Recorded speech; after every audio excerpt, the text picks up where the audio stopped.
Hey guys! Part 20 of What If Naruto Unlocked His True Potential. Hit like and subscribe if you like this one, and also please check the author in the description. Let's start. We are pain, that's all. We are God.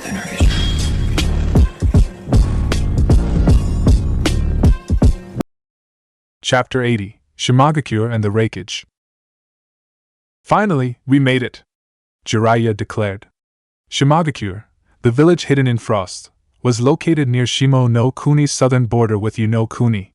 The village was located deep within a forest. As the Konoha shinobi walked further and further into the forest, the ground of the forest floor started to change texture, changing color to white and becoming softer. Within minutes of travel, the ground turned into snow, and the trees in the deepest corners of the forest were covered in snow as well. It's so cold, Katsumi mumbled, hugging her own body. Why is it so cold here? The surrounding forest was not nearly this bad. The village is called Shimagakure for a reason. It's hidden in a frost that's created from some summoning contract that a shinobi family has here, Jiraiya explained. Some type of bird species. I think they're called penguins. Anyway, it's a species that's not known for fighting, but they have other capabilities, such as creating a year-round winter in the village and surrounding forest in order to hide it. I didn't dress right for this, Naruto said, shivering to himself. We literally are going to a village that's name means village hidden in frost. Why the hell did you think your standard clothes would be good enough for this? Sasuke questioned with a smirk. Shut up. When we get to this damn village, I'm gonna have to buy some thicker clothes. The Uzumaki grumbled to himself. The group continued to travel for roughly another hour deeper into the snow-covered forest. It was at that point that the Konoha shinobi laid eyes on the village. The buildings in Shimagakure were surprisingly large and elaborate. The stores, restaurants, and homes that the group walked by appeared to be rather large with multiple stories. Multicolored decorations hung off various buildings, such as lights, ribbons, and jewels. The buildings themselves were all made from fine, expensive woods or brick. The village seemed rather luxurious. As the Konoha shinobi stepped foot into the village, they noticed a lot of people, civilians and shinobi alike, staring at them. These Shimo residents would immediately avert their eyes whenever the Konoha shinobi turned towards them, act as if they were doing something else. Why are Konoha shinobi here? And why are there so many of them? Isn't that man the Hokage? Oh God, are they here to fight? They're not here to fight, are they? Should we send a letter to Kumo? We're going to need backup to fight the Hokage of all people. We're going to die if a fight happens. We need to make arrangements to leave the village. Hinata started to speak, frowning slightly as she tried to process how to word her question. Does anyone else feel like the people are afraid of us or something? I get that feeling. Their eyes are all on us, but they're making sure to avoid eye contact and stay at a safe distance. Sasuke spoke, rolling his eyes. Even the ones wearing forehead protectors are doing it. So Shimo's shinobi are afraid of us. I can sorta hear what a few of them are whispering to each other. They're trying to figure out why we're here, Fu noted. Some are even talking about if we are there to invade them. So, just for reference, Shimo is a rather weak shinobi village compared to others, even other minor shinobi villages, Jiraiya said. The village would have probably faded out if it wasn't for their alliance with Kumogakure. And to be honest, the village itself is aware of that. So the average citizen, civilian and shinobi alike, are probably concerned at the sight of the Hokage and other Konoha shinobi coming into the village. A frown developed on his lips. Especially in the aftermath of what happened in Taki not too long ago. Fu frowned at the reminder of the Takigakure invasion. So, the people here are worried we may attack, huh? Kinda odd then that the shinobi are more afraid than tensing up, ready to fight. I think I overheard one of them just say they should ask Kumo for help in order to stand a chance. Sasuke commented, crossing his arms. That's rather weak-minded behavior for shinobi. Again, it's a different village. I mean, look at the buildings here. Shimagakure spends more of its funds on its civilian sector than its shinobi village, Jiraiya explained. That's counterproductive. Katsumi scowled in response to Jiraiya's words. Anyway, let's not dawdle too much and go meet up with the Shimo daimyo, Jiraiya said. I know he knows we were coming. With those words, the Konoha shinobi continued to move forward through the village, doing their best to ignore the stares and hushed whispers from Shimo's citizens analyzing their presence. The Konoha shinobi continued forward until they reached a rather elaborate-looking building made of fine mahogany wood and colored a dark gold with an expensive-looking jade-colored tile roof. Upon arriving, the group were escorted through the halls of the building, past hallways with elaborate statues of famous samurai and shinobi in history. They were then brought to a large door with a painting of a handsome young man over it, wearing a purple kimono with the Shimagakure logo on the front. The door was opened and the group entered the room. Behind a finely cut mahogany desk was an elderly man with spiky purple hair, visible despite the hat that he wore that featured the emblem of Shimagakure printed on it, and a long beard that went down to his upper chest. The man had light blue eyes that were barely visible, as he was squinting at the Konoha shinobi when they entered. He wore the same purple kimono as the young man in the painting above the door. "Iki-san?" Jiraiya bowed his head at the man as he walked into the room. "How are you doing today?" "JJ Jiraiya-san." The man, Iki, sputtered out the Hokage's name as he quickly bowed his head. "I'm doing well, thanks. I knew why you were coming to the village soon, but I wasn't expecting it to be this soon." "This guy is a shinobi village leader?" Naruto's eyes widened. The Uzumaki had seen various types of leaders: Sarutobi Hiruzen and Jiraiya from Konoha, Yagura and Terumi Mei from Kiri, Gaara from Suna, Anoki from IWA, and Shibuki from Taki. He also knew that Masakato was picked to lead Uzushio prior to its destruction. He had also heard stories about previous leaders of the villages, such as his own father, Namikaze Minato.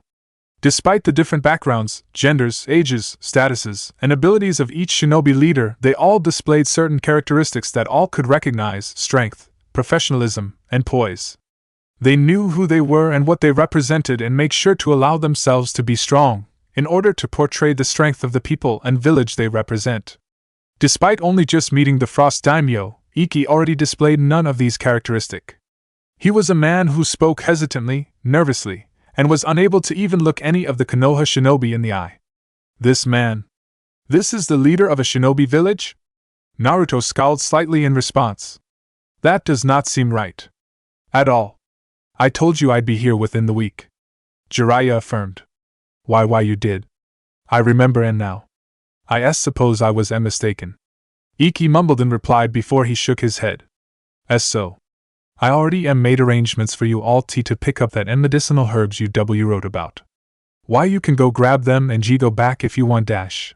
I appreciate that, and my associates here will definitely go pick that up. But you and I were also going to discuss some specifics about improving our village's relationship," the Hokage reminded. "WWL, do you think we can get that all done by today and you all leave by no later than tonight?"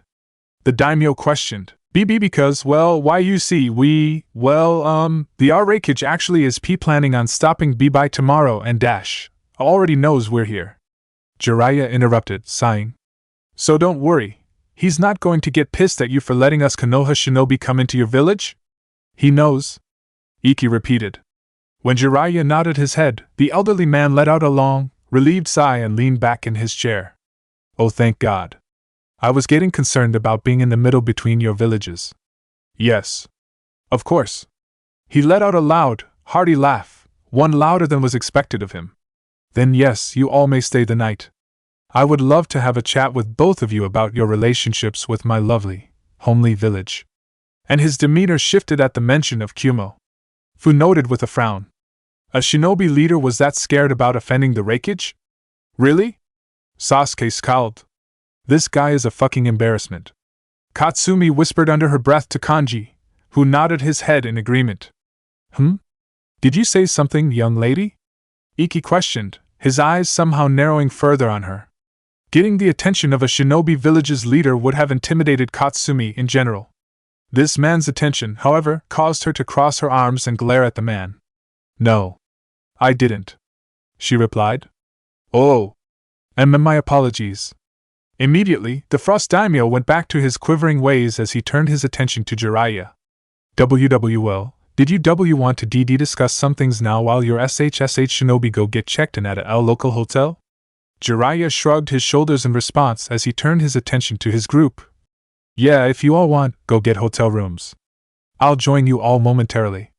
With a silent nod from each shinobi, the rest of the Konoha shinobi left the room, leaving the Hokage alone with the Shimo Daimyo.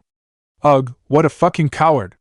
Katsumi hissed. The Konoha shinobi had rather quickly and eagerly left to get their hotel rooms, one for Naruto's genin team, one for Naruto and Hinata, and 3 individual rooms for Sasuke, Fu, and Jiraiya. The shinobi proceeded to sit down in the genin's room, the largest of the rooms booked, and proceeded to discuss the meeting with Ikki. So, he's just a daimyo, right? No shinobi experience at all? Kanji questioned, frowning. Why is he in charge of the village then? I know this. Hanabi spoke up. The shinobi here were employed originally as bodyguards to the daimyo. They only became a recognized shinobi village, doing missions under than protecting him once it made profitable sense to do so. But the traditional still remains, and the daimyo remains as the leader of the village despite having no shinobi experience. Which that sucks for the village as a whole. Fu added, frowning. I mean, I'm not going to say Shibuki is a godlike shinobi, but at least he is one and can govern Taki as such. Someone who has never once been a shinobi really should have no say in how a shinobi village should work. That's probably why even the shinobi here are apparently terrified of us. Shinobi being afraid of other shinobi. Without even a reason to assume we'd attack them. It's pathetic. Sasuke added. The room grew silent for a moment after the Uchiha's words. Naruto turned his head towards the window and noticed the sun setting on the village. He immediately stood up. Anyway, I guess I'll go pick up those herbs for the C-rank mission while we got downtime. Get that out of the way before we forget, he stated. His eyes then moved to his genin squad mates. Any of you want to come with me? Honestly, you all don't really have to if you want. I think I kinda want to stay, if you don't mind, Naruto-sensei. Hanabi admitted. Her eyes actually moved to Hinata. Actually, Hinata-ne-san, I was wanting to know if you and I could maybe go do something. Huh? Hinata turned to her sister for a moment before she nodded her head. Sure. That's fine. I'll stay as well. It's a bit cold outside, Kanji admitted. I'd be afraid I'll get frostbite if I stay out too long. Alright, fuck that, I'll come. Katsumi immediately spoke up, getting up from her chair in the room. Not dealing with your puns today, Kanji. Gotcha. The Yamanaka nodded his head in understanding, rubbing the back of his head apologetically. With those words, Naruto and Katsumi left the room, heading to pick up the herbs. Shortly after, Hinata and Hanabi left together. Kanji, Sasuke, and Fu were now left alone in the room. So, Kanji reached into his bag and pulled out a deck of cards. Care to pass the time? Sasuke shrugged his shoulders. Fine. Any game in particular? Poker. Fu requested, a grin developing on her lips. And if we want to put actual money on the line, I'm down for it. I'll walk away with all of your money. Oh? Kanji tilted his head, a grin of his own developing on his face. I'm a Yamanaka, you know? I'm a master of mind games and psychology. Are you sure you think you can beat me? Just deal the cards already, the Uchiha said, rolling his eyes. Kanji immediately opened his deck and started dealing them out. Thank you so much for doing business with us. Hope you all have a good evening. Naruto and Katsumi both nodded in response as they walked off from the Shimagakure apothecary. Naruto quickly sealed the boxes and bags of herbs into a scroll and pocketed it in his flak jacket as the two shinobi continued to walk off. Before even a minute of walking passed, a gust of wind brushed against both shinobi. Both Naruto and Katsumi shivered instantly, each hugging their own chests in response. "SS so cold." Naruto shook his head, frowning slightly as he changed direction. "Come on. Let's go get ourselves a sea coat." "What's your size? Go ahead." Katsumi mumbled as she tried to force her arms under her shirt. "I don't need a coat right now." "Yes you do. If I'm sea cold then I know you're F freezing too. You're wearing a S sleeveless SH shirt and a skirt for F fuck's sake," the Uzumaki declared sharply. Don't worry about the P price, by the way. IG got it." "No." Katsumi shook her head. "I can pay for one if I felt I needed it." "Well you do. And I know you're trying to save up money for an apartment, so consider it a G gift on my own for you," Naruto replied. Naruto's words caused Katsumi's eyes to widen. She stared at her Jonin-sensei in silence for a brief moment before she hesitantly nodded her head. A grin developed on Naruto's face as the two continued to move through the streets towards one of the stores. Within seconds they found a place and proceeded to get warmer clothing. Naruto now had on a bulky, black uniform jacket with an orange zipper over his shirt. Katsumi, meanwhile, had on a dark green jacket, a lighter green scarf, and a pair of black pants. Both sighed in relief, feeling a lot warmer. So much better. Naruto sighed, loving the feeling of his jacket. He then turned his attention to Katsumi and chuckled. Can you imagine living in a place like this that's cold like this all year? That'd fucking suck. It would. God, I can't handle Konoha winters, let alone this shit. I'd freeze. Katsumi shivered at the thought. She tugged on her scarf slightly as she smiled at the Uzumaki. Thanks, by the way, Naruto-sensei. No need to thank me. I'll do the same for Hanabi and Kanji if they want to go out shopping with me sometime. He shook his head, chuckling. This is the kind of shit that us Jonin-sensei should be doing for you all. Well, thanks for actually doing the job you should be doing, Katsumi replied with a smile. I'm not too used to getting gifts, so it means a lot to me. The Uzumaki resisted the urge to frown in response. He felt the urge to ask what she meant by that, but he felt he would not get an honest answer and that it would kill the mood. Instead, he pocketed his hands as the two continued to walk through the village. So, tomorrow the Reikage is coming. And I know we have to meet up with them. Hopefully we get a chance to meet some of the shinobi coming with him, Naruto said. It'll be my first time meeting Kumo shinobi, so hopefully some of them are strong and interesting. I bet they are. Probably more interesting than the shinobi here, at least. Katsumi mumbled, frowning. God, what a disappointment overall, though. I can't believe there's a shinobi village like this. No, yeah, I feel the same, Naruto admitted with a frown. Like, I have this feeling that you, Hanabi, and Kanji can give any of the Chunin here a run for their money in a fight. And while you guys are definitely strong and I think will make good Chunin now, I don't think I should be able to say that so confidently about any village's shinobi. That's just sad. Yeah, I know what you mean. Katsumi frowned. Again, it's that civilian culture emphasis here that the daimyo puts on the people. It's not good. Katsumi bit her lip, as if trying to resist continuing to speak. Finally, she sighed and shook her head and continued. My parents would probably love this place. That's how I also know it's not right here. Naruto turned to face her, tightening his head slightly. My parents aren't the most supportive of the shinobi lifestyle, she admitted, frowning. They think a lot of shinobi are aggressive and bloodthirsty and focus too much on missions and not enough on family and friends and society. What? Naruto blinked in response. Half the people I know are shinobi because they put a focus on their family. And friends. And society. What? Look, I know. Their logic is fucked up. I don't get it. Katsumi sighed. So yeah? They'd get along well here. The shinobi here are way too timid and the daimyo seems to put a lot of money into the civilian lifestyle rather than the shinobi one. Hell, maybe if my family lived here, they'd actually have supported me being a shinobi. Naruto nodded his head in understanding.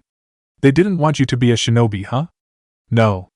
They wanted me to be a good little girl, take an apprenticeship under my dad, and one day manage the clothing shop they own. They didn't take me entering the academy well. They actually tried to sabotage my training, she said. Naruto's eyes widened. Huh. Like, they would not let me train at all if I ever came home.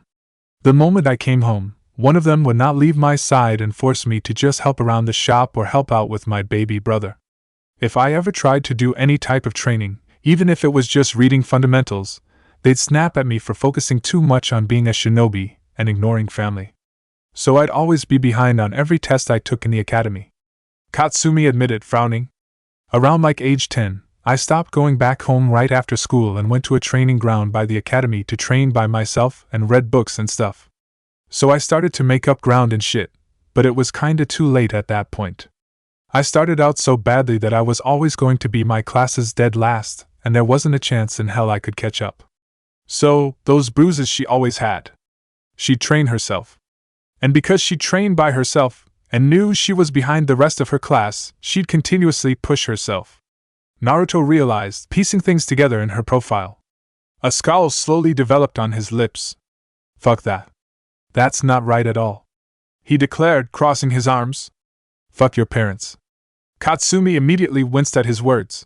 Okay, that's not right for me to say. I'm sorry. Naruto apologized, frowning. But that's not right and you know it. They can't control you or your life like that, Katsumi. I understand maybe they disagree a bit with the danger associated with being a shinobi, but if you're committed to the lifestyle and in the academy, they shouldn't try and sabotage your future career. That's messed up. I know. She sighed in response. But what am I supposed to do? They're my parents. I still love them, even if they're starting to worry that I'll be a negative influence on my little brother. But I am getting close to the point where I will snap at them, which in their minds, will prove all the stereotypes of the shinobi lifestyle. So that's why you want your own place. The Jonin realized. I mean, if you need to, you could stay at my clan's compound for a while until I want to make it on my own. She said sharply, crossing her arms. It's not about just leaving them. It's proving to myself that I can take care of myself. Naruto nodded his head in understanding. The two shinobi were silent for a moment as they continued to walk back to the hotel. It took them 3 minutes to arrive at the building. As they were about to walk inside, Naruto stopped walking. Katsumi? He called out. The kunoichi stopped and turned back to face him. When we get back to Konoha, I'll help out the way I can. We'll take on a lot of well-paying D and C rank missions. You'll have your own place in no time by the time of the Chunin exams. A smile developed on his face as he gave her a thumbs up. That's a promise. I appreciate that. If you believe that I can do then yeah. I'll be able to pull it off by then. Katsumi managed to say, smiling brightly at her Jonin-sensei. Thank you, Naruto-sensei. Thank you so much. With that addressed, the two shinobi walked back into their hotel room. After leaving the hotel, Hinata and Hanabi wandered Shimagakure aimlessly, looking for somewhere they could talk. They eventually settled in a spot, a small hill near the outskirts of the village, close to the entrance. The hill had a few benches on it with a public telescope out on display for free use. The area had a very clear view into the sky. It's so pretty out here, Hinata said. The sunset was officially finished, and the moon was starting its ascent into the sky. The stars were clearly visible and shined brighter than they did in Konoha. Shikamaru-kun would love it out here. If stargazing is so nice out here, I'm sure cloud watching is also great. It is beautiful. Hanabi nodded her head in agreement. Hinata noticed her younger sister shiver slightly at a gust of wind. Almost instantaneously, the snake around her neck seemed to tighten his grip on her neck, which caused Hinata to chuckle in response. You know, Hinata, we can probably get you a scarf here if you'd like to help keep you warm.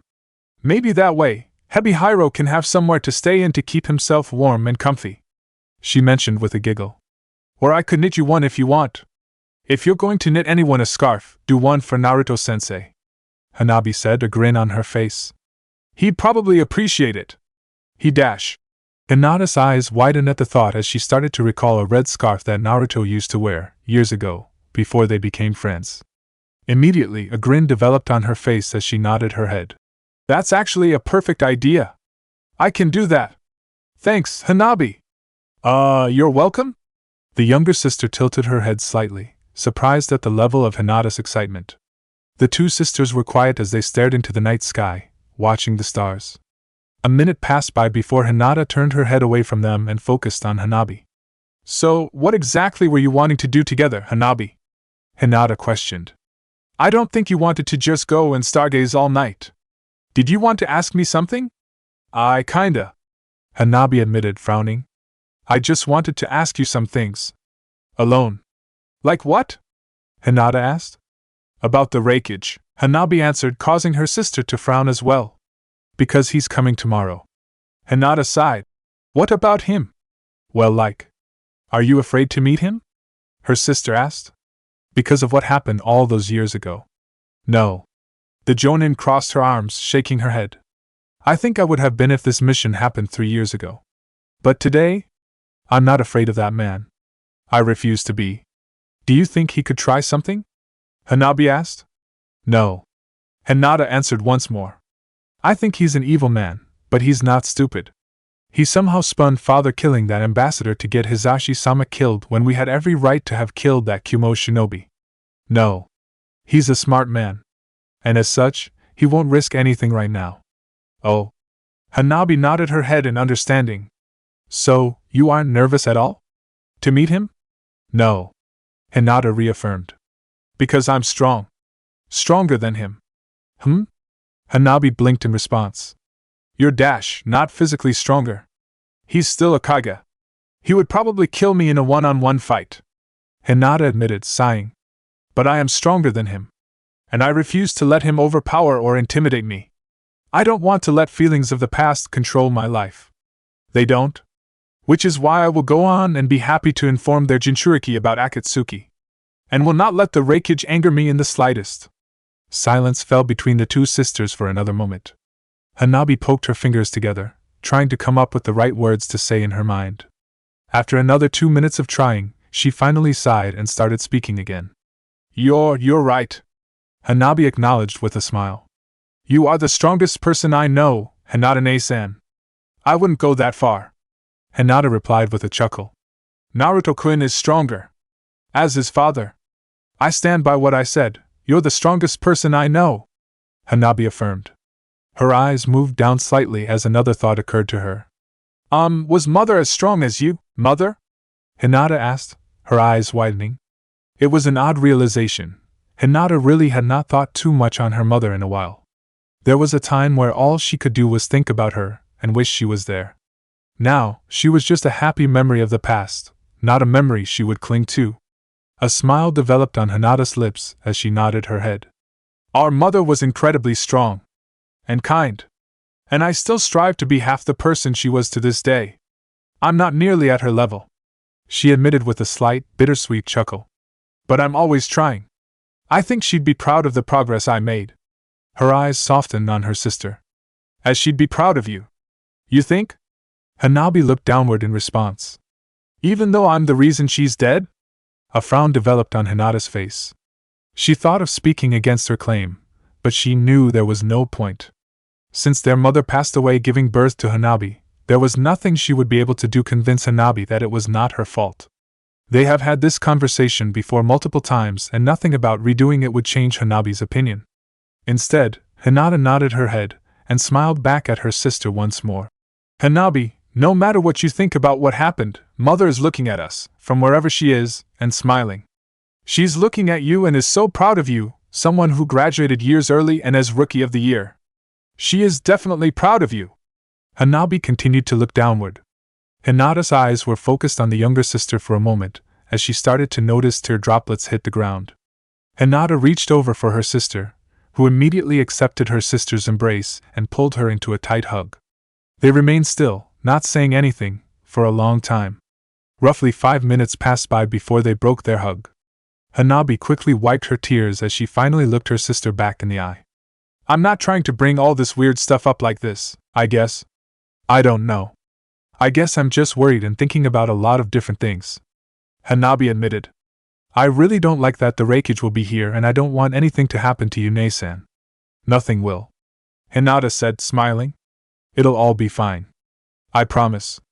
You better be. Hanabi replied, rubbing her eyes one last time before smiling back. The sun began to rise over Shimagakure. A group of shinobi walked through the gates of Shimo and started to move slowly through the village. The villagers walking around immediately stopped what they were doing and turned their attention towards the group. 5 Kumogakure shinobi walked into the village. At the rear of the group was a light-skinned man with short blonde hair and dark brown eyes, wearing the standard Kumogakure shinobi attire. Standing next to him was a dark-skinned man with shaggy white hair and black, bored-looking eyes. While he wore the standard Kumogakure shinobi attire, he also had the kanji 4 water and lightning tattooed on his right and left shoulders respectively, and had a large cleaver-like sword strapped to his back. Walking in front of those two were 2 more shinobi. The first was a light-skinned woman with long, straight blonde hair that went down to her lower back and dark brown eyes. She wore a black and purple short-sleeve blouse and black pants that had a cloud design printed on them. She had bandages wrapped around her arms and legs, a blue beaded chan wrapped around her right arm, a red belt tied around her waist, and was also wearing red lipstick. Right next to her was a dark-skinned muscular man with short blonde hair and a blonde goatee, wearing sunglasses and a white-colored Kumogakure forehead protector. He wore the standard Kumogakure shinobi uniform with a red rope tied around his waist. The man also had a tattoo of the kanji 4 iron on his right shoulder, a tattoo of a bull's horn on his left cheek, and had 7 swords strapped to his back. In front of the other 4 shinobi was an incredibly muscular dark-skinned man with short blonde hair combed back and a matching mustache and goatee. He wore a white haori with no shirt underneath, making no effort to hide his muscles, and black pants with tears at the ends. He wore a gold belt with a boar's head at the center and wore 2 large golden vambraces on both wrists. The Shimogakure villagers recognized the shinobi. Immediately, they were all whispering to each other. Kumogakure shinobi are here? Did someone write to them and tell them Konoha shinobi are here? They responded so fast to Konoha shinobi arriving here. That's amazing! And the Reikage is leading them.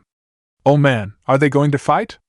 The 5 Kumo shinobi ignored all the whispering and continued to move toward the daimyo's office. 30 minutes after the arrival of the Kumogakure shinobi in the village, the groups all met in a large, white-painted conference room in the daimyo's mansion. All took a chair in a large, marble table. On one side of the table were the Kumo shinobi. The Yondaime Reikage sat at the center with the 2 Jinchuriki sitting next to him on both sides, with his bodyguards sitting next to the Jinchuriki. On the other side of the table were the Konoha shinobi. Jiraiya sat in the center with Naruto and Fu next to him. Hinata sat next to Naruto while Sasuke sat next to Fu. At the head of the table was Ikki, whose eyes continuously darted back and forth between the Hokage and Reikage. It's been a while," Jiraiya said, nodding his head at the man. "I don't think I've seen you since the Third Shinobi World War." "That is correct," I replied, crossing his arms. "Neither of us were Kage back then.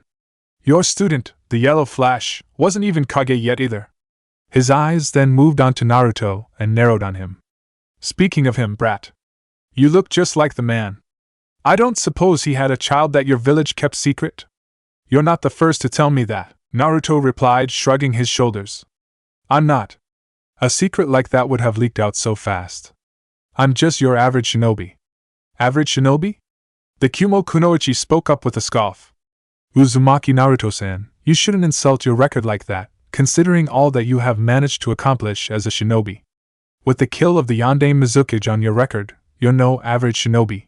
You've done your homework on him, it seems," Jiraiya said, eyes narrowing in on the woman. "Any shinobi worth their title should at least recognize names of the most current names in the bingo books," she answered. "Especially when one happens to be another Jinchuriki who managed to kill the very first Jinchuriki Kage in history." A frown developed on Naruto's face. "Can we move on?" Jiraiya nodded his head. "Before getting too into the meeting, for transparency's sake, let me introduce everyone who I brought with me." He brought his hands out to his side. "Sitting next to me are Uzumaki Naruto and Fu, Jinchuriki of the Kyuubi and Nanabai respectively. I also brought along Uchiha Sasuke and Hyuga Hinata as my bodyguards." "Uchiha and a Hyuga." The blonde-haired Kumo bodyguard spoke up, bringing his hand to his chin. "Interesting. You brought 2 young shinobi with you, but both come from historic lineages in your village's history. I suppose a clan name is the most important thing in Konoha still to this day." "Young, yes, but effective bodyguards. Much more than mere clan names," Jiraiya admitted. His hand moved towards Hinata's direction. "Take Hyuga Hinata, for example. Pride of her clan, she quickly raised to the rank of Jonin in our village, has signed the snake summoning contract, and with an impressive amount of A-ranked and S-ranked missions, including being involved in the conclusion to the Kirigakure Civil War and helping Takigakure survive its more recent invasion. Easily one of the biggest and best names in Konoha's modern history." "I've heard the name before," the Reikage acknowledged. "She does have quite the reputation. As does the Uchiha. A reputation that we maintain for the sake of Konoha." Hinata spoke up. His eyes narrowed on the girl for a moment, before he shook his head. "Anyway, I brought along 2 bodyguards as well, C and Darui." The 2 bodyguards nodded their heads in recognition. "I also have Niyujito, Jinchuriki of the Nibi, and Yo. Say. Ho!" I was interrupted by the man next to him, who slammed his hands on the marble desk, inching his head forward. "Is it my time to say my name? Remember it well or you'll feel the pain. Consider it luck or consider it fate. But you've been graced by the great, the mighty number 8. Children all around wish they could be me, but in this day and age there's only one killer bee." Any tension in the room was immediately shattered. The room grew silent as all the Konoha shinobi and Fu stared intently at the man, trying to process what just happened. What was he just doing now?" Hinata blinked in response. "This is the great killer bee I've heard about." "This guy?" Sasuke wondered, his eyes moving from the man to the swords on his back. He looks physically strong, and I'm sure all 7 of those swords aren't for show. But the hell was that? Fate? Great? 8? Fu slowly started repeating the man's words in her head. This guy's got great flow. That was so cool. Naruto exclaimed. You rap, huh? A grin developed on the Hachibi Jinchuriki's face as he nodded his head. I can rap, I can sing. I'm one mean machine. 'Cause every time I step up, I steal the scene. And everything's done on the fly? Like this is all freestyle? Fu asked, her eyes twinkling. Can we, sit down after this thing? I write poetry, and I'd love to write shit with you. Killer Bee is a rapper. I ain't no poet. But if you think I can help ya, I'll try not to blow it. Killer Bee answered, grinning at the Taki shinobi. You both seem cool, you ain't no fools. Glad to see you both ain't haters, unlike my bro who makes me want to turn dash. B. Shut it. A growled, glaring at his brother. He turned his head to face Jiraiya. He's distracted us for too long. Let's get down to business already. Understood. Jiraiya nodded his head. He then turned his head to the Frost Daimyo. Iki, you can leave now, if you please. He can stay. Spoke before the elderly daimyo could get out of his chair. He's an ally of mine. Been one for years. There's nothing we say here that he wouldn't find useful to know. Iki smiled in his chair and seemingly relaxed. Jiraiya frowned in response. I doubt he cares if he's here. He's just asserting power over this meeting. Jiraiya noted with frown. Typical. Fine. Then let's begin already. The Hokage stated. What exactly are you wanting to know? How certain are you that the Akatsuki is going to invade my village during the Chunin exams? Stated. Who's your source? Akatsuki is going to invade Kumo? Naruto's eyes widened at the information. Ero-sennin, you never told me that. I can't disclose that, and you know I can't. Jiraiya replied, scowling. But I do trust it. Akatsuki is going to invade during the 3rd round. To be frank, Hokage-sama, I can't disclose that, won't cut it here. One of the Raikage's bodyguards, spoke up, crossing his arms as he looked at Jiraiya. We need to know where that information comes from. Didn't you come here asking for information? Jiraiya questioned, scowling. I don't have to say anything about its source. I'm just here to give it and move on. If it makes the information untrustworthy, then that's your village you're putting at risk. Our village at risk. C continued, gritting his teeth. Mighty presumptuous to assume that one organization would be able to take on Kumo. No, it's not being presumptuous. Said, rebuking his bodyguard. A frown developed on the Raikage's face. I need the information. So tell me what you can. For starters, what do you know is a confirmed member of Akatsuki? The only person I knew in the organization was that traitorous bastard Nasamurita, but he's been dead now for a few years. At the mention of Nasamurita, Darui winced. The Konoha shinobi all noticed the reaction, but the bodyguard said nothing, however, and remained silent. Uchiha Itachi from Konoha, Hashigaki Kisame from Kiri, Akasuna no Sasori from Suna, Haiden from Yugakure, and Deidara from Iwagakure are the publicly known members. Jiraiya answered. A frown crossed his lips as he closed his eyes before speaking. The organization is allegedly led by a man who goes by Pain, who I have recently learned is actually a shinobi named Nagato, from Amagakure. He is a man who possesses the Rinnegan. Rinnegan? Snorted in response. Don't play games with me. Hokage-sama wouldn't be playing games with you. Hinata spoke up, crossing her arms. The Raikage immediately turned his head to face the Hyuga. A scowl developed on his lips. Hyuga Hinata, let me remind you of your place. He growled out, banging his arm on the desk, causing the vambrace to clang against the table. You're here as a bodyguard. So shut the fuck up so me and your Hokage can speak. What the hell is this guy's problem? Naruto inwardly snarled. The blonde opened his mouth to speak, but Hinata beat him to the punch. Didn't one of your bodyguards just voice an opinion himself? She asked. I don't see what's wrong with me doing the same. I am not being hostile or anything either. I was simply stating an objective fact. Hokage-sama is not joking with you or playing games here. In response to her words, he glared at the Hyuga. Grit his teeth and was about to respond, but he was elbowed by Killer Bee. She's got a point, you know. Don't be a hypocrite, bro. The Hachibi Jinchuriki pointed out. Humph, the Raikage snorted, looking away from Hinata. I suppose that is true. In any case, Jiraiya coughed, bringing attention back to himself. I am not playing games with you. Certainly you at one point heard the rumors of a boy in AIM who had the Rinnegan. Rumors were spreading across the elemental nations, especially since he and his comrades were leading a civil war against Hanzo. Are you saying it's that same boy? I questioned. Assuming that he did have the Rinnegan, did he not die in AIM's civil war? I previously had thought the same thing. But we interrogated a shinobi who was loyal to Kakuzu. Their leader has the Rinnegan and is from Amigakure. The Hokage stated. That man must be Nagato. We also have reason to believe that Uchiha Madara may have some ties to the organization, and taking both pieces of info into consideration, Akatsuki provides a legitimate threat against your village and the elemental nations. I closed his eyes for a moment, processing the information. He brought his hands together and placed them against his head. If you do not mind me interrupting, Jiraiya-san, Akatsuki's goal is to capture myself and B-san, yes? Yujito spoke up. What exactly do they intend to do with us? To rip the Biju from your bodies and use their chakra for some end goal. Jiraiya answered. They've attempted to steal other Jinchuriki in the past, such as Fu right here, but they've failed so far in their attempts. As a result, from my understanding, they're getting desperate and are going to try doing everything they can to obtain the rest. So that's why they're coming to invade? But why come to our aid? Killer Bee questioned. Our villages aren't allies. What's the benefit to you guys? Because we don't want you guys getting captured. Naruto said, frowning. I don't want them stealing any of us Jinchuriki. They will kill us in the process. Ha! Hilarious. Yujito chuckled in response before scowling. I don't buy it. Your goals cannot be that altruistic. There must be something else to it.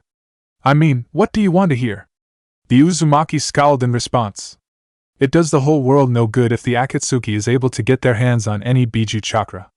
And more than that, I just don't want any Jinchuriki to die at their hands for whatever they're planning.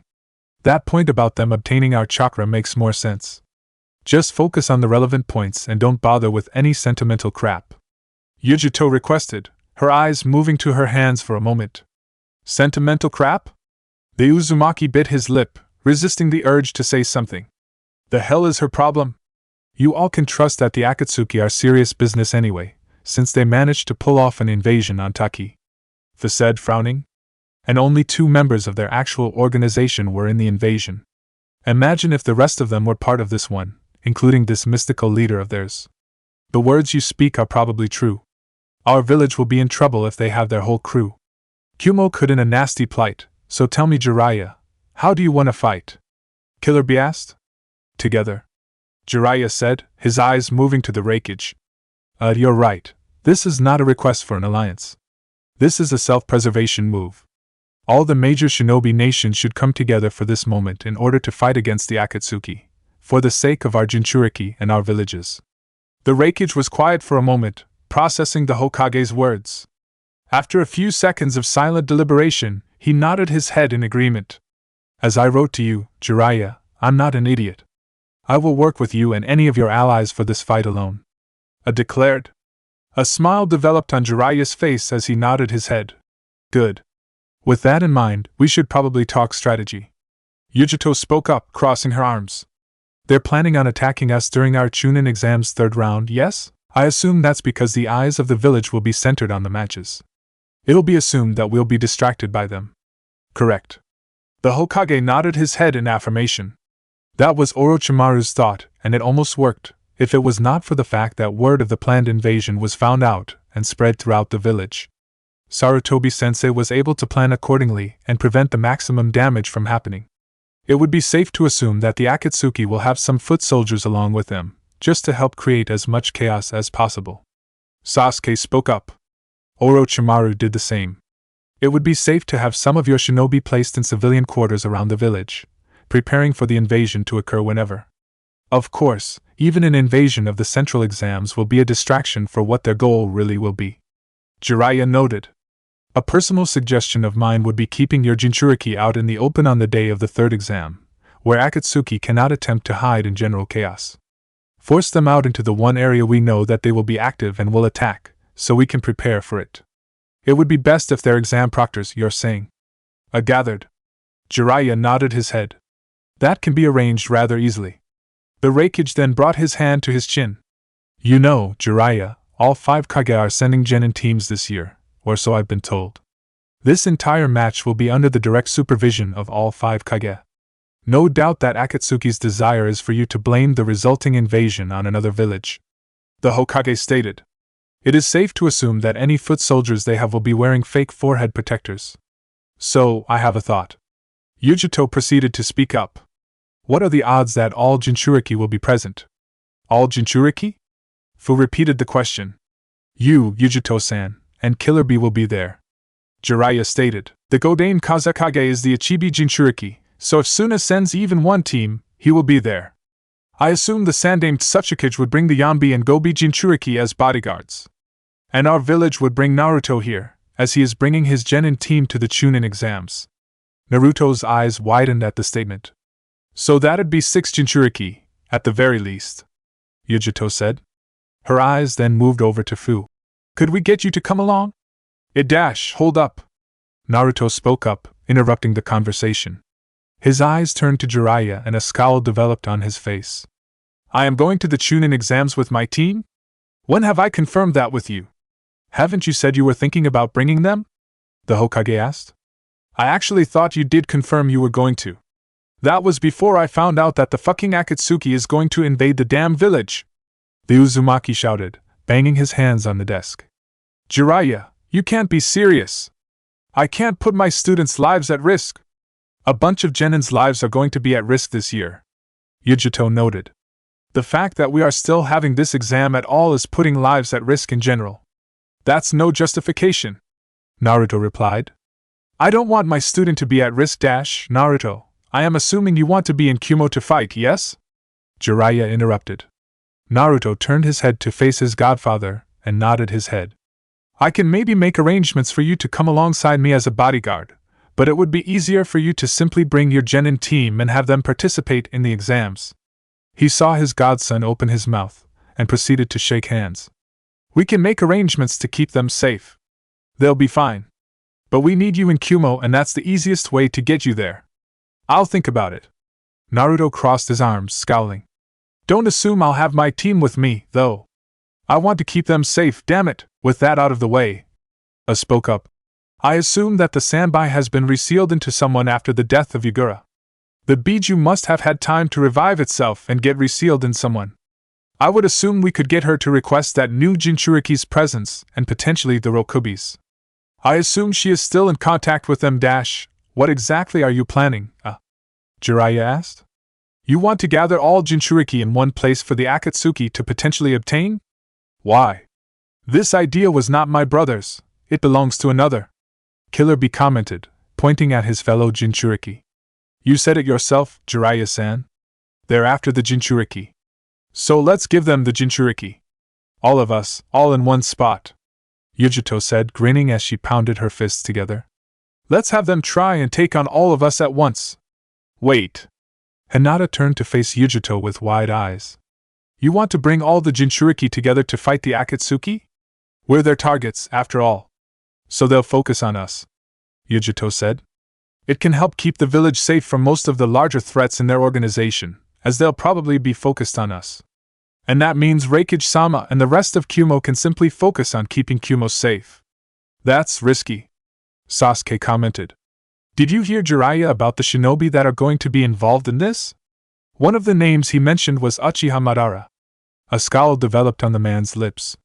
If my clan's ancestor is somehow alive and involved in this organization, then it would be a risk to get involved in a fight with him, let alone with this pain shinobi.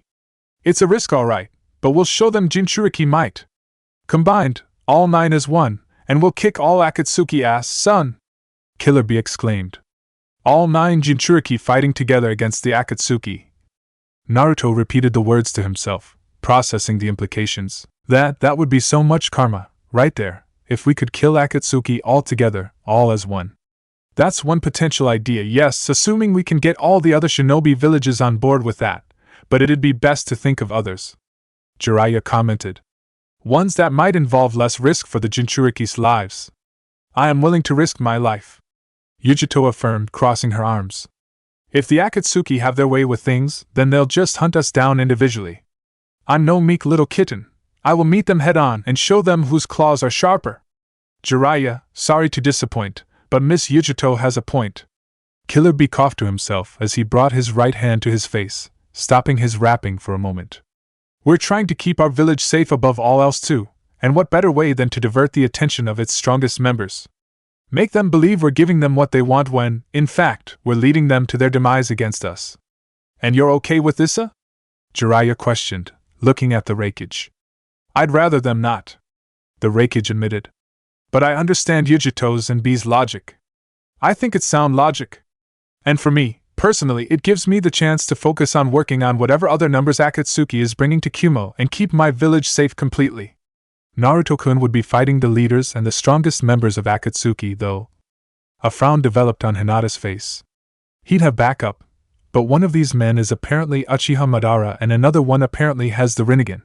This is so dangerous. I'm actually okay with this. Fu spoke up, drawing all attention to her. I'd want to be involved in this. That organization just tore through Taki and I'd want to make sure they can't do that to another village. If that means being sorta like a focal point distraction, I'm fine with that.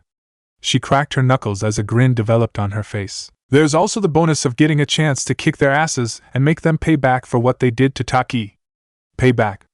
I could pay back Madara for all that he did to me, my parents, my village, and Kurama. Naruto realized. Now, don't get me wrong, they'll need to get stronger. And they don't have a lot of time to do so. Noted. His eyes then narrowed on Killer Bee. I trust Yujito on her own to get her training done, but as for Bee, if he seriously wants to do this, he better damn well double his training. Double my training, you say? Suppose that's okay. Killer Bee shrugged his shoulders. I'm serious, Bee.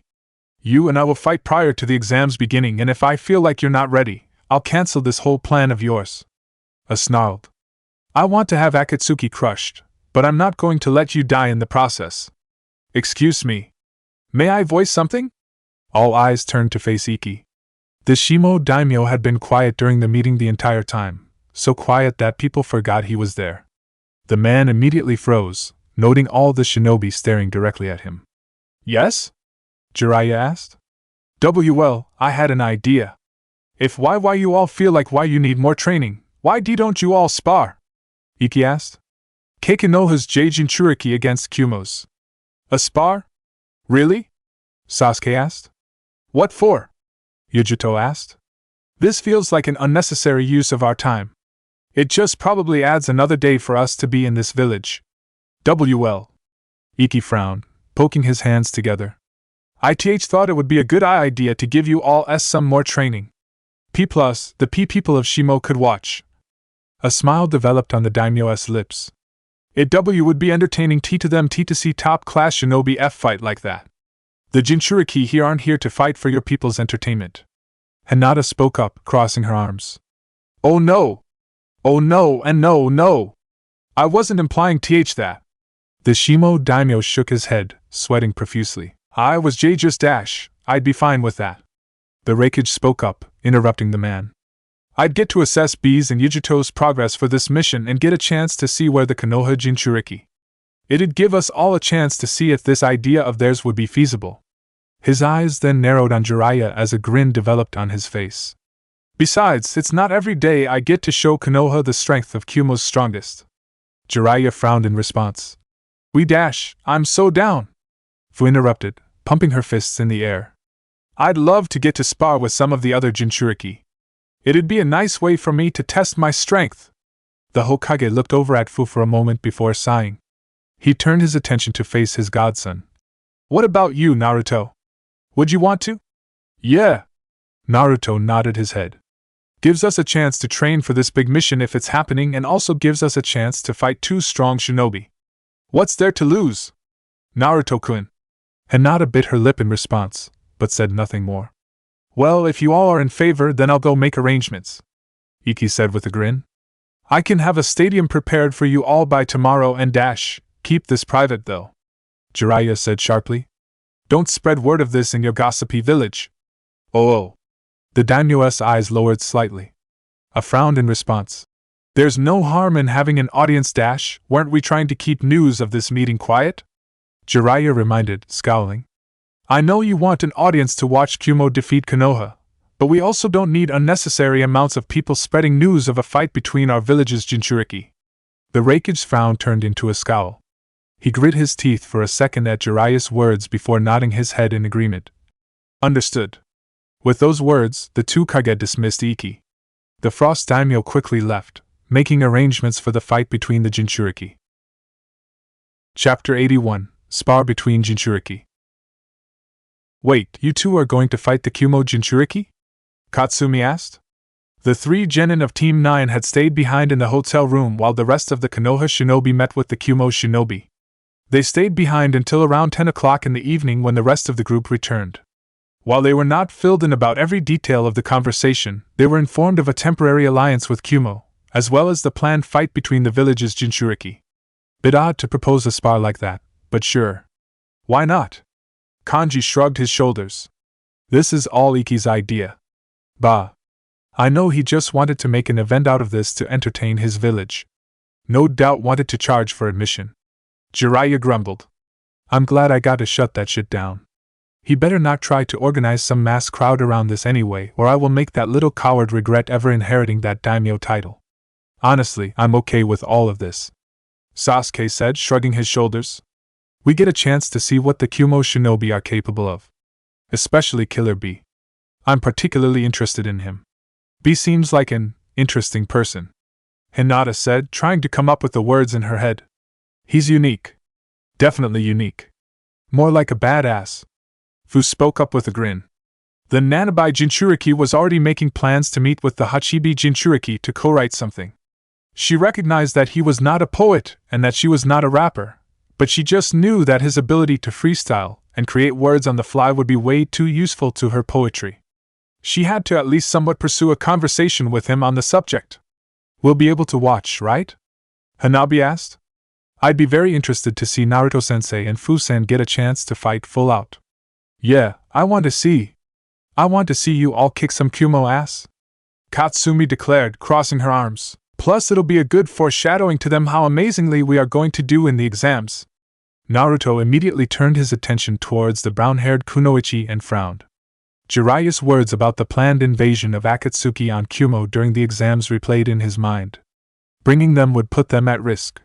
But I need to be there, and it's the easiest way for me to be at the exams, and they'll be so pissed at me if I pass up on their recommendation. Ugh, but I need to prioritize their safety. This is going to fucking suck whichever way I go. The Kyuubi Jinchuriki sighed. Do you two have a strategy in mind for this match? Sasuke questioned. Fu shrugged her shoulders. It's just a spar. I'm gonna wing it. Seriously? The Uchiha blinked in surprise before frowning. You'll be representing Taki against these guys. You can show just how strong your village is despite the invasion. Are you sure you just want to wing it? Well, they're both Jinchuriki. I know they're gonna be tough as shit, Fu replied. There's no point to stress out about it, though. It's just a spar to see what we've got. Not life or death.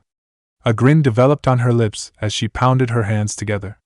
And believe me, both of them are going to know what it's like to come face to face with the horns of this seven-tailed horn beetle. They're definitely going to know our strength when this is all over. Naruto spoke up, a frown developing on his face. Especially Yujito. I'm going to force her to acknowledge us. Are you angry she called you out on your idealism? Sasuke asked with a chuckle. Not everyone has the same naive worldview you do, Naruto. Nothing wrong with her being a cynic. The Uzumaki rolled his eyes. There's nothing wrong with disagreeing with me. You just don't need to be an ass about it, and she definitely was, you know? Suppose so. The Uchiha shrugged his shoulders. His eyes moved to Naruto and a smirk developed on his lips. Honestly, Naruto, it's been a while since I've seen you fight. It'll be nice to see what you're capable of. Wish I could get involved in this thing. It'd be nice, yeah? Naruto nodded his head in agreement, smirking back in Konoha. It really has been a while since we fought, hasn't it? Wanna fix that when we get back to Konoha? Sure. You. Me. Training Ground 7. Sasuke cracked his knuckles. I'll be looking forward to that. Can we get invited to that as well? Katsumi asked, grinning. 'Cause I really would like to see you two duke it out all the way. If your sensei is okay with his genin watching him get his ass kicked, then sure. The Uchiha's smirk grew as he spoke. Alright. Enough testosterone-fueled shit talk. Save that for when you're back home, Jiraiya said with a chuckle. Anyway, it's late now. Let's all get some sleep. Naruto and Fu are going to need to get good sleep for tomorrow. With a nod in agreement, the Konoha shinobi all bid goodnight to each other. Psst. A knock sounded throughout Naruto's and Hinata's room. The two Konoha shinobi attempted to ignore the knocking and the whisper noises from the other side of the door, but the noises continued to grow louder and louder. After nearly a minute, the two shinobi got out of bed, yawning. Hinata-chan, who is it? Naruto grumbled. If it's one of my students, I swear to God. Hinata did not verbally reply and only activated her Byakugan with a yawn. Immediately, her body became alert as she took in the appearance of the man outside their door. It's one of the Kumo Jinchuriki. It's the Reikige's brother, she exclaimed. Immediately, Naruto woke himself up as well. The two shinobi got out of bed and started to walk towards the door. Naruto opened the door, revealing Killer Bee, who had a large grin on his face.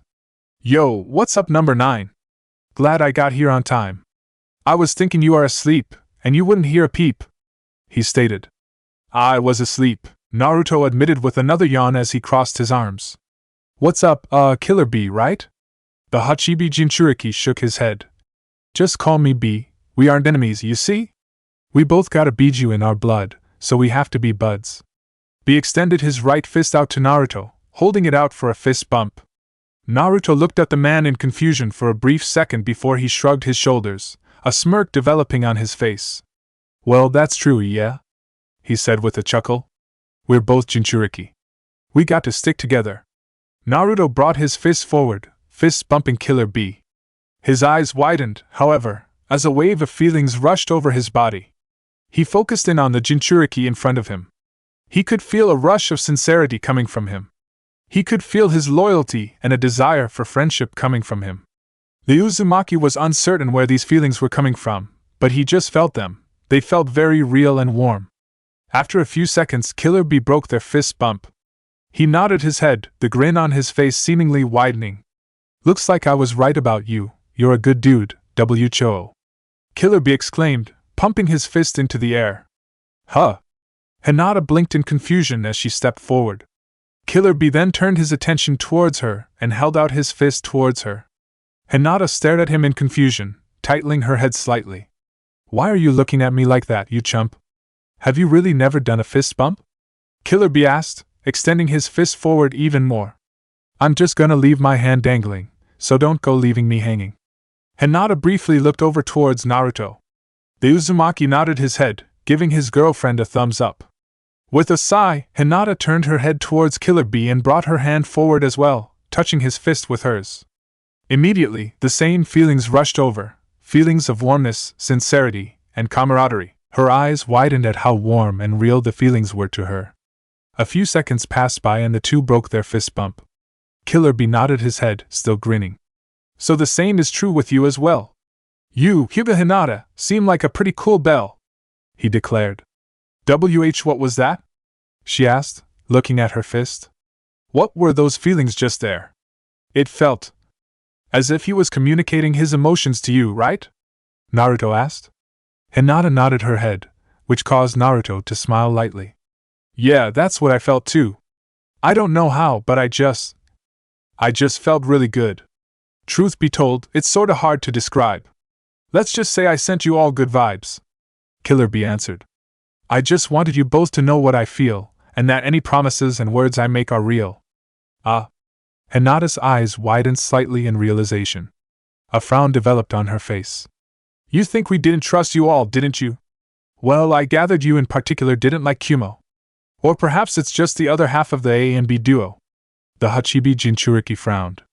I know it's probably not my responsibility, but I ought to apologize for my bro's hostility. Why, you don't need to apologize for him, Hinata said, her frown deepening. He was aggressive, yes, but that's nothing for you to apologize for. Remember, you and I just shared feelings. So no need to lie, I can hear your inner truth squealing. Killer Bee noted. He was quiet for a second as he brought his hand to his chin. I don't make excuses for my bro's behavior. But he was a different man back then, trying to act a lot like his father, the Sandame Raikage, and do the same things he did. So you're saying he's a changed guy? Naruto questioned, crossing his arms. Hinata sighed. I don't know if I can fully ever believe that. I shared my feelings with you. You know what I feel about my brother. I wouldn't lie about it, Killer Bee said. Then again, suppose you could think I'm biased. He is my brother after all. It's just, well, if you know my feelings, then you know why it's difficult for me to just forgive him. Hinata said, her frown turning into a scowl.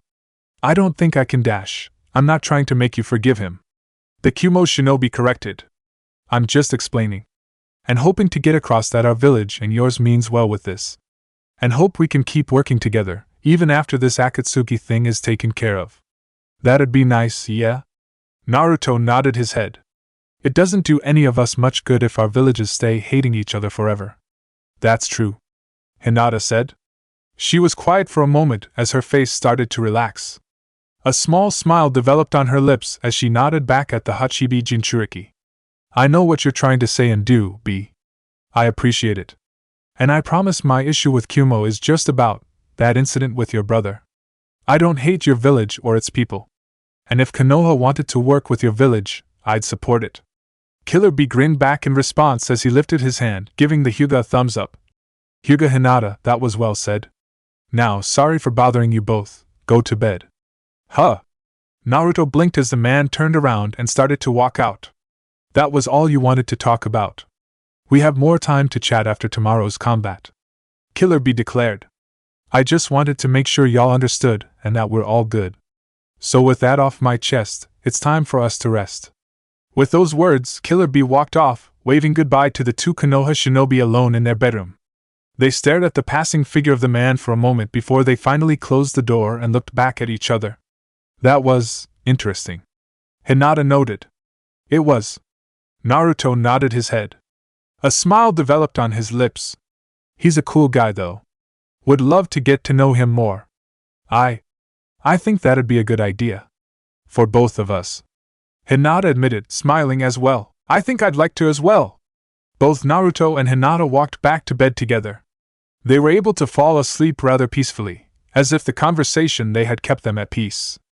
Ugh hi. Tayuya yawned as she came back into Han's home.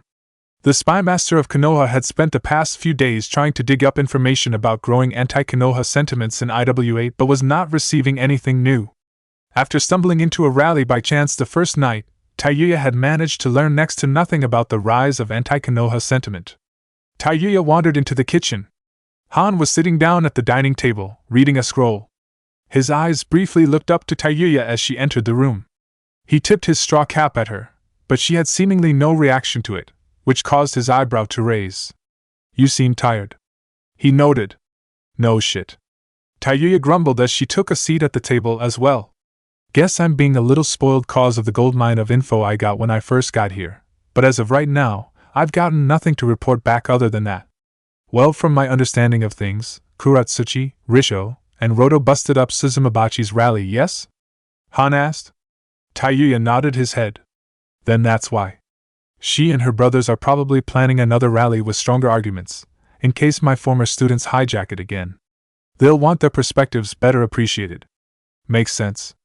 But I'm surprised that a lot of the locals here aren't talking about it that much. Tayuya mumbled. I've tried probing a few people about their feelings for Konoha, but no one's giving me an answer on things. Well, you have to understand. Even if you come across like a traveler, they can't confirm that you are one. Perhaps you're an undercover agent of Inoki. Or maybe you're an ally to Suzumabachi and her brothers. Without knowing that, people are not going to discuss their opinions with you. The Jinchuriki noted. Ugh. Such bullshit. The Uzumaki hissed. A chuckle escaped Han's lips. You do not seem very patient for an intelligence expert. I get the job done and I'll take as long as I need to. Even if it takes me for fucking ever. She crossed her arms. Truth be told, I'm not quite certain why the people care so much about the words of the Kamizura clan. They obsess over their words for their lineage, but is Inoki not the current Tsuchikage? Shouldn't his opinion have equal merit? Han asked. Honestly, I still have trouble understanding the logic of you humans. Sometimes, a name alone holds too much power in an argument. He sighed, shaking his head.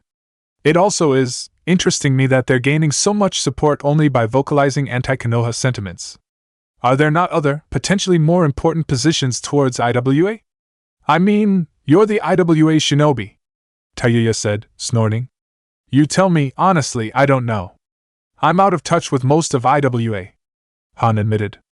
And you wonder why I thought you lived in some mountainside cottage? Tayuya mumbled under her breath. She spoke her words quietly, but Han still managed to hear them. An annoyed sigh escaped his lips. He proceeded to stand up, walking towards the fridge in his kitchen. Have you eaten, Tayuya-san? I can make you something. Perhaps brew you some tea dash. Don't take this the wrong way, but it's a hell no on the tea.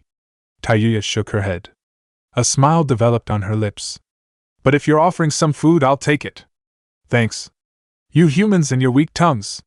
Han shook his head. You say that, but you know you love us, the Uzumaki stated, sticking her tongue out. Love is a strong word. Don't hate is perhaps more accurate. Han replied, chuckling. I suppose anything spicy is off the table for you. I'll prepare some sushi. Legit? Make me sushi? Tayuya blinked in response. The Jinchuriki nodded his head, which caused her smile to widen. I literally just shit-talked you and your response is to make me dinner. You know, you're a good guy, Han. Thanks. Well, I hardly ever have anyone ever.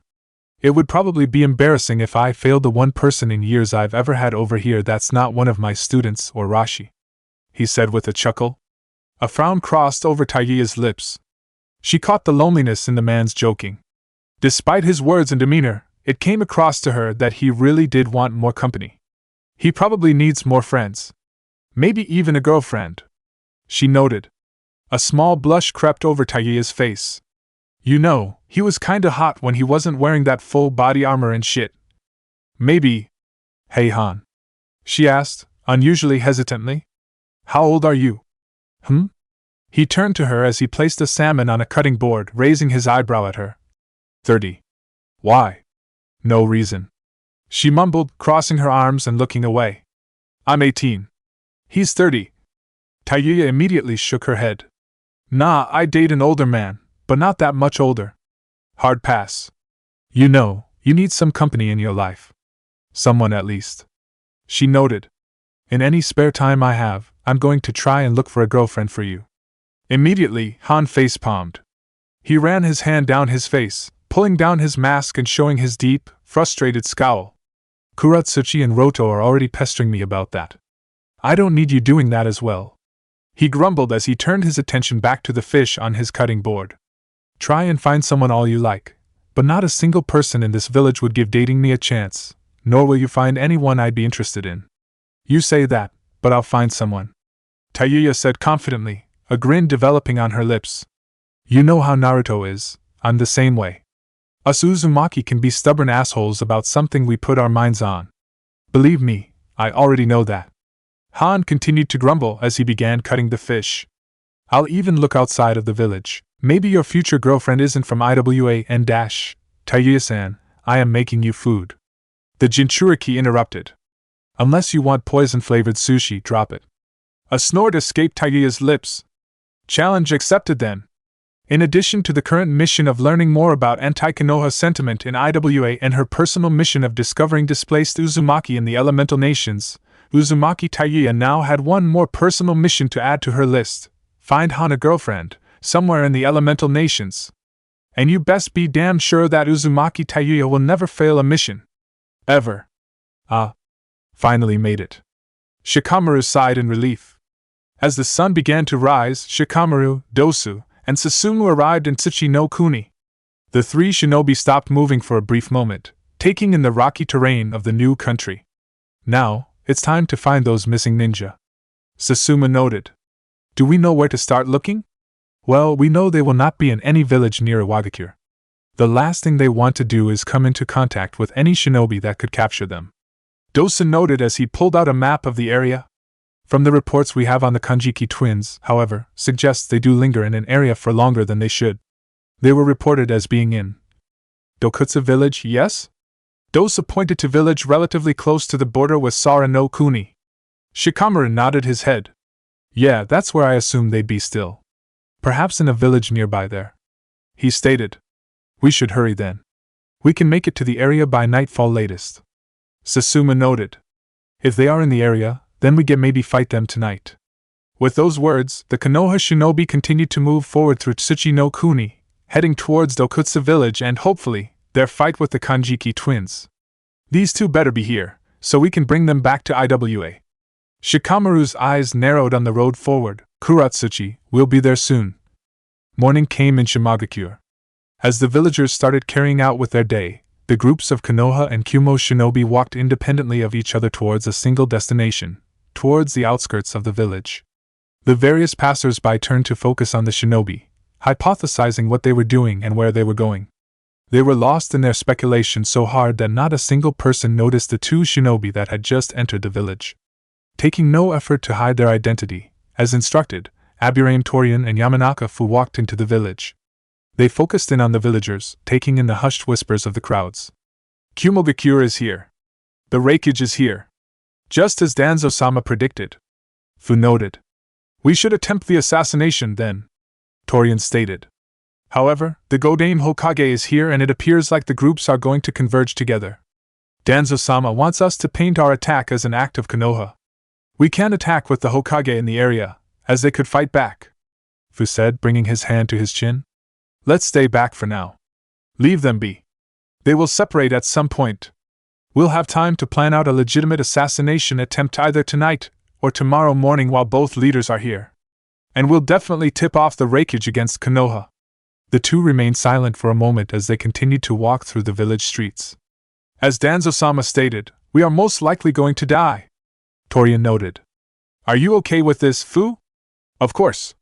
Any role that we can fill to advance Danzo-sama's will shall lead to the betterment of Konoha. This is for the best, Fu stated. His eyebrow rose slightly. Are you second-guessing this, Torian? Unlike you to show hesitation. It's not hesitation. I was just curious, the Aburame replied.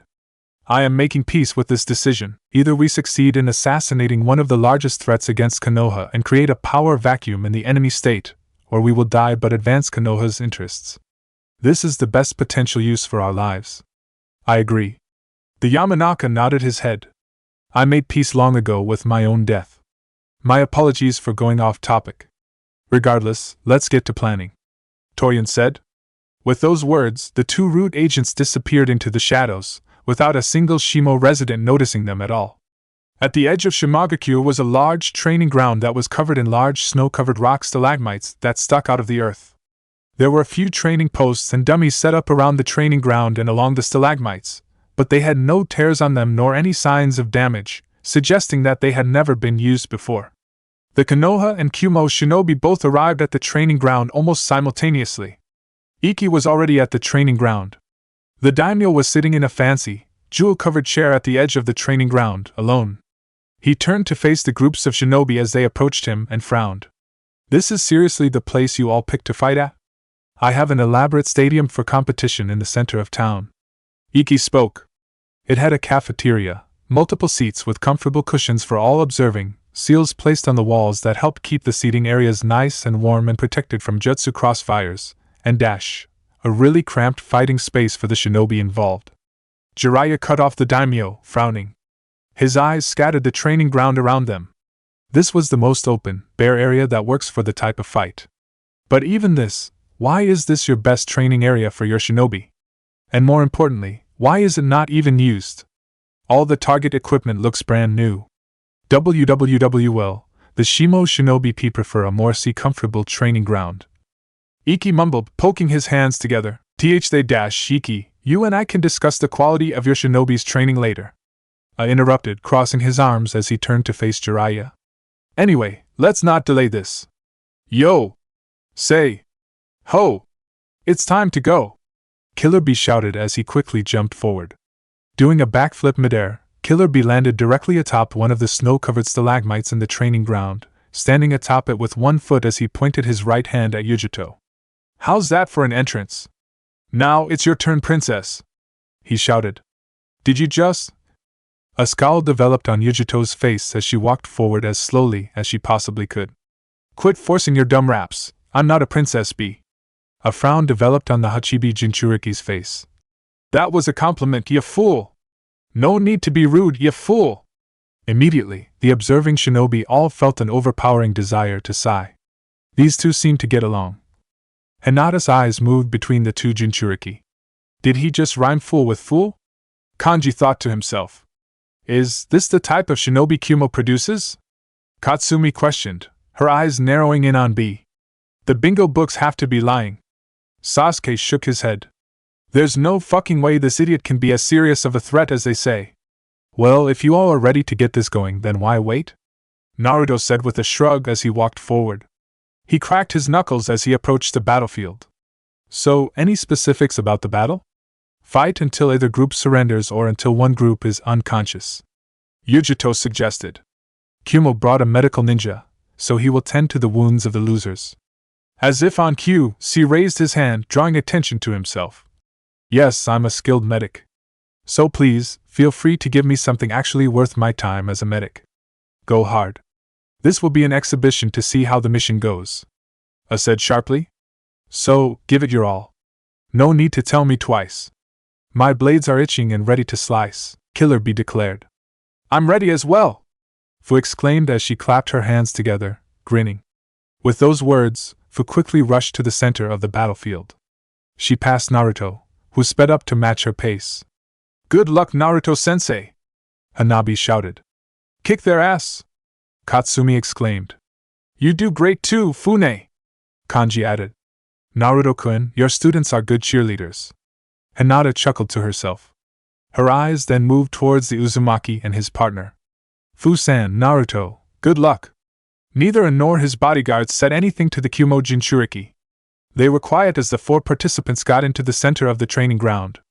Naruto and Fu crept downward slightly, preparing to charge forward. Yujito got into a similar position, crouching downward. Killer Bee remained on the stalagmite. Within seconds, however, he jumped off the stalagmite and pulled out all 7 swords from the scabbards on his back. As the Hachibi Jinchuriki was flying in the air, he managed to catch all 7 swords and hold on to them unorthodoxly. He used both elbows, his left armpit, his right leg, his stomach, his neck, and his mouth to hold onto each blade. He managed to land gracefully on his left leg, standing directly next to Yujito. Wait, that wasn't an aesthetic? That guy's going to fight with 7 swords? Katsumi's eyes widened. For real? Is that even possible? Alright, let's begin. Time for Kumo to win. Killer Bee shouted loudly as he jumped forward. Despite moving with only a single foot, the Hachibi Jinchuriki quickly closed the distance between himself and Naruto. He attempted to slice at Naruto with the sword in his right elbow, but the Uzumaki jumped back just in time. Killer Bee then flipped forward more, swinging the blade he held with his right leg. Naruto ducked in time just as Killer Bee flew above him. His sword managed to cut at Naruto's right sleeve, just barely missing skin. What the hell? So this guy is actually able to use all 7 swords then? Naruto realized. That's insane. Yujito rushed forward at Naruto, extending her hands. As she moved, her fingernails proceeded to grow, turning into long, sharp claws. Within seconds, the Nibi Jinchuriki swiped her claws at Naruto, who jumped backwards again and made a hand sign. Multi-Shadow Clone Jutsu! With a poof of smoke, the area was covered with hundreds of Naruto clones that surrounded the original and Fu. All clones got into position, ready to charge forward. Alright, so you two fight quick and fight aggressively. Good to know. The original Naruto spoke, cracking his knuckles. Guess we'll have to fight just as hard as well. Yup. And I'll need to get in on the action myself. Fu added as she started to channel chakra into her fists. Within seconds, her hands were covered in chakra threads, forming cocoons around her fists. The original Naruto snapped a finger, causing a handful of his clones to make a hand sign before sinking into the earth. The remaining clones proceeded to charge forward, heading towards Yujito.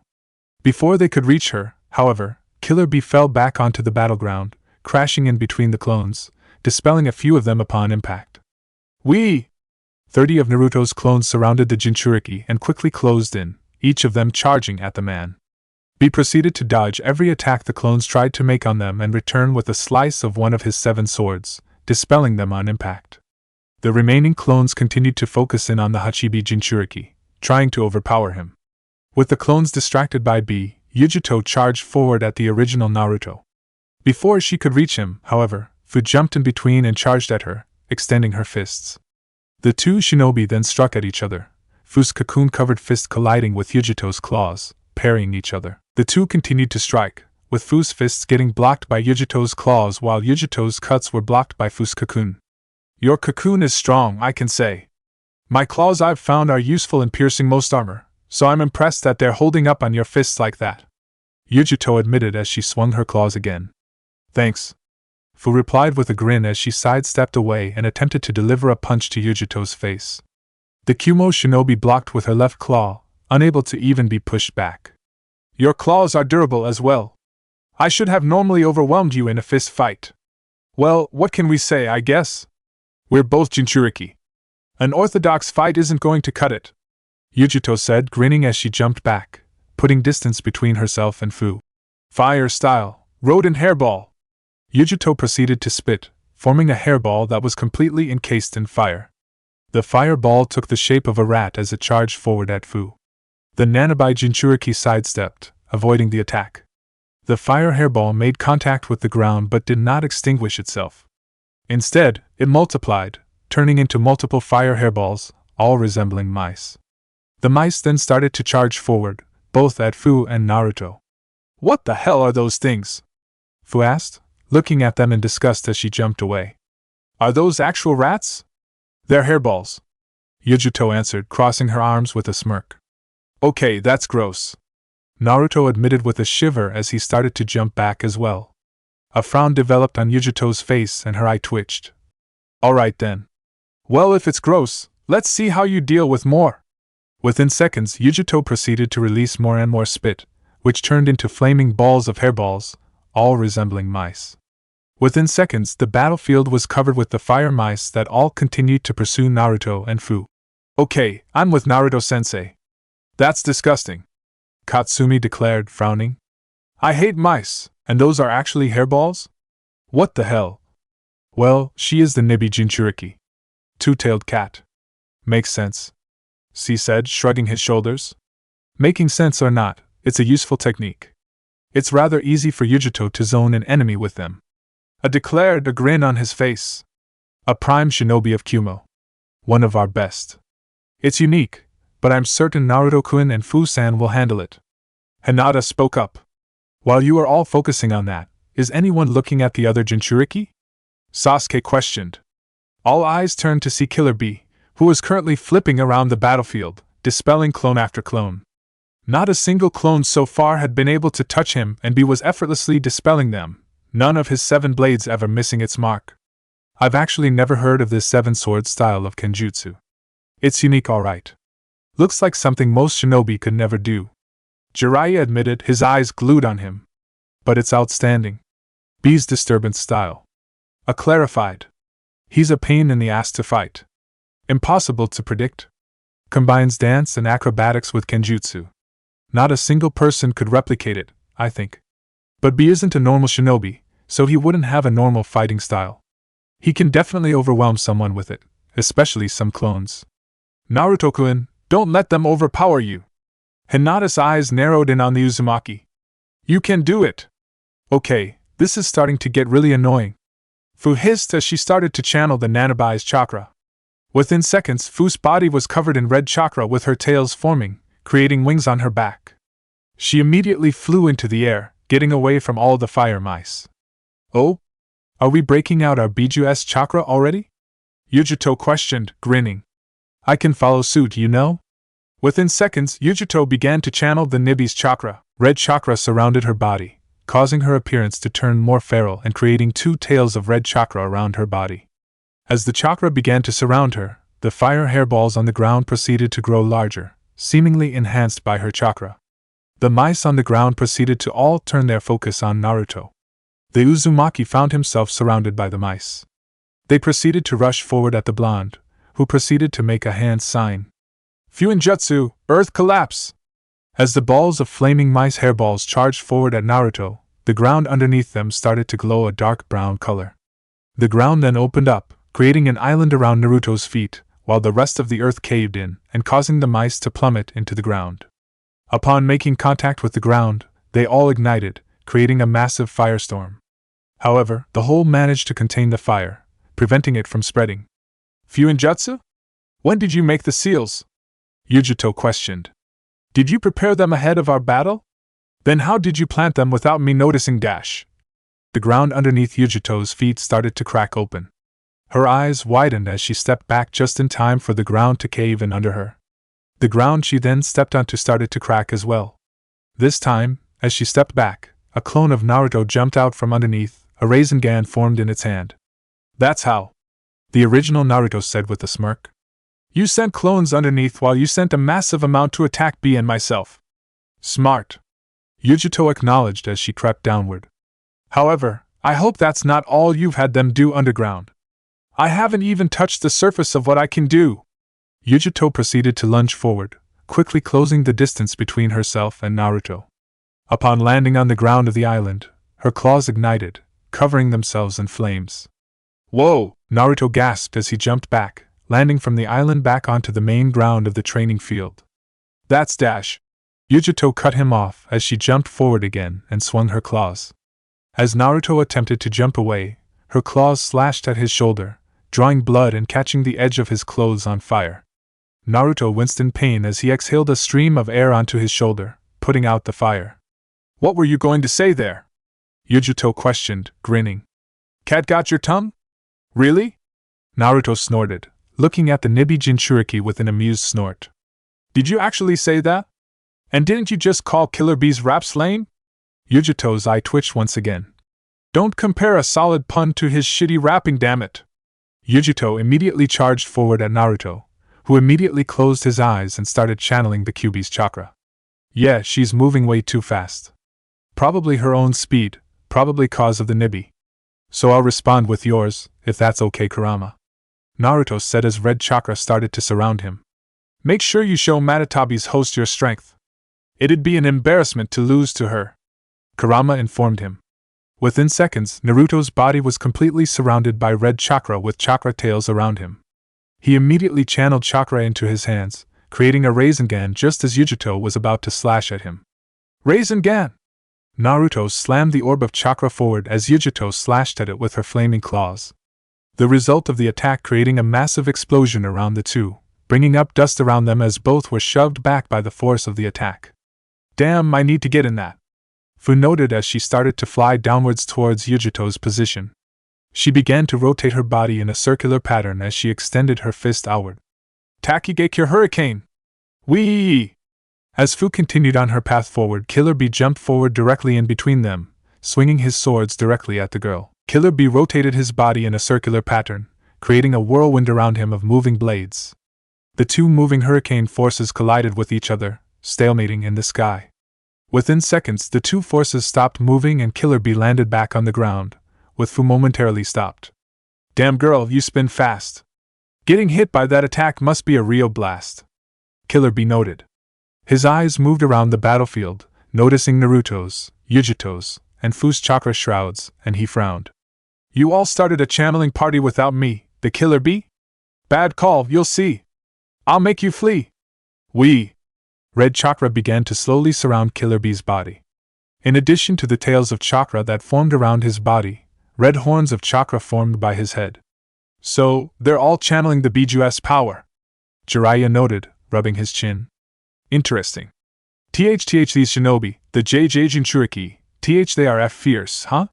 Iki stuttered out, his eyes darting between the four shinobi. They aren't GG going to go feral, are they? No. Hinata said sharply, crossing her arms. They wouldn't. I know we saw Naruto-sensei channel his chakra against the Kabuto guy in Suna, but I don't think I've seen anything like this. Hanabi noted, her eyes widening. This is incredible. You're right, girl, but this is nothing. I declared, crossing his arms. They're all only in version 1. They can go harder if they want. A grin developed on his face as his eyes focused in on the Hachibi Jinchuriki. And B can go even further than that if he wants to. What do you mean by that? Sasuke asked. The Raikage said nothing. The group remained still as they focused on the Jinchuriki. Having finished channeling his own Biju's chakra, Killer Bee and Yujito looked at each other, both nodding their heads. Immediately, they both rushed forward at Naruto. Fu jumped on Naruto and grabbed onto his shoulder, channeling the Nanabi's chakra. Green chakra started to escape her body, forming a giant cocoon around her and Naruto's body. Killer Bee and Yujito, however, continued to charge forward, undeterred. Bee's horns started to seemingly grow in size and his body started to radiate electricity, while Yujito's claws grew sharper and the fire around her claws changing color to blue flames. Lightning style, lariat! Great cat claw attack! Bee slammed the chakra horns on his head into the cocoon as Yujito slashed at the other side of the cocoon. Both attacks at the same time caused the cocoon to shake and the chakra threads holding it up to start unraveling. What the hell? Fu's eyes widened. Kakuzu and Haiden weren't able to destroy it even. How did they figure out how to do it? This is bad, yeah. Naruto bit his lip. I think they're the type that we can't let just keep attacking us. They'll overwhelm us if we stay defensive. So we need to fight hard. No defense or running away. Just go all out. The Uzumaki brought his right thumb to his mouth and bit down, drawing blood, and began to make hand signs. Summoning jutsu! Just as the cocoon finally unraveled, a poof of smoke filled the air. When the smoke disappeared, a large aquamarine toad wearing an orange sash and wielding 2 katanas could be seen. The toad stood directly behind Naruto and Fu, crossing his arms as he assessed Killer Bee and Yujito. You summoned a toad, and raised the difficulty mode, but pretty soon that thing will hit the road. Killer Bee declared as he jumped forward. Gamma Hero, these two aren't to be taken lightly. Naruto told the toad as he brought his fingers together. Let's do this. The large aquamarine toad, Gamma Hero, nodded his head silently as he reached for his katanas. Killer Bee rushed forward at the 2 Jinchuriki and attempted to cut at Fu, but the giant toad intercepted with one of his own swords. Undaunted, Bee jumped further into the air, directly at Gamma Hero's face. He attempted to cut the toad in the face, but Gamma Hero opened his mouth and exhaled a large amount of air, creating a gust of wind that quickly blew Killer Bee away. Knocking me back like I'm some fly, but it'll take more than that to splat this guy. Killer Bee shouted as he quickly recovered on his feet and charged again. As Killer Bee charged forward at Gamma Hero, the large toad jumped forward at him, slamming one of his katanas into the ground. The Kumo shinobi avoided the attack and continued to fly into the air. The toad tried to breathe out another gust of wind at Bee's flying figure, but Bee started to descend faster in the air, barely avoiding the attack. He landed on the toad's arm and was about to rush up the body, but Fu flew forward at him, her body rotating in a circular pattern. Takigekure Hurricane! Fu's body, rotating like a tornado, crashed into Bee as he was about to reach the toad's head. She knocked him off the giant toad and pulled him back to the ground. She tried to drill his body into the ground, but he managed to pull himself away from her attack just in time to avoid the attack. Yujito, noticing that Bee had the attention of the giant toad and Fu, turned her attention solely on Naruto. She closed the distance between the two and slashed at the Uzumaki. Naruto moved back in time, avoiding the claws, but Yujito proceeded to breathe out onto the claws, causing some of the blue flames on her finger to fly out from her fingers directly onto Naruto's face. Ugh! Naruto growled in pain. He quickly opened his mouth and breathed out a massive gust of wind that extinguished the flames. A smirk developed on Yujito's face as she charged at Naruto once again. Still a little dazed from her last attack, Naruto was unable to move away this time as Yujito quickly slashed at him, cutting into his left side. He hissed in pain, but Yujito quickly jumped back and charged from another angle, cutting at him on his right side. Ugh! Naruto groaned as he fell to his knees, gripping his side. Her slashes but cut into his body and burned at him, causing him to wince heavily.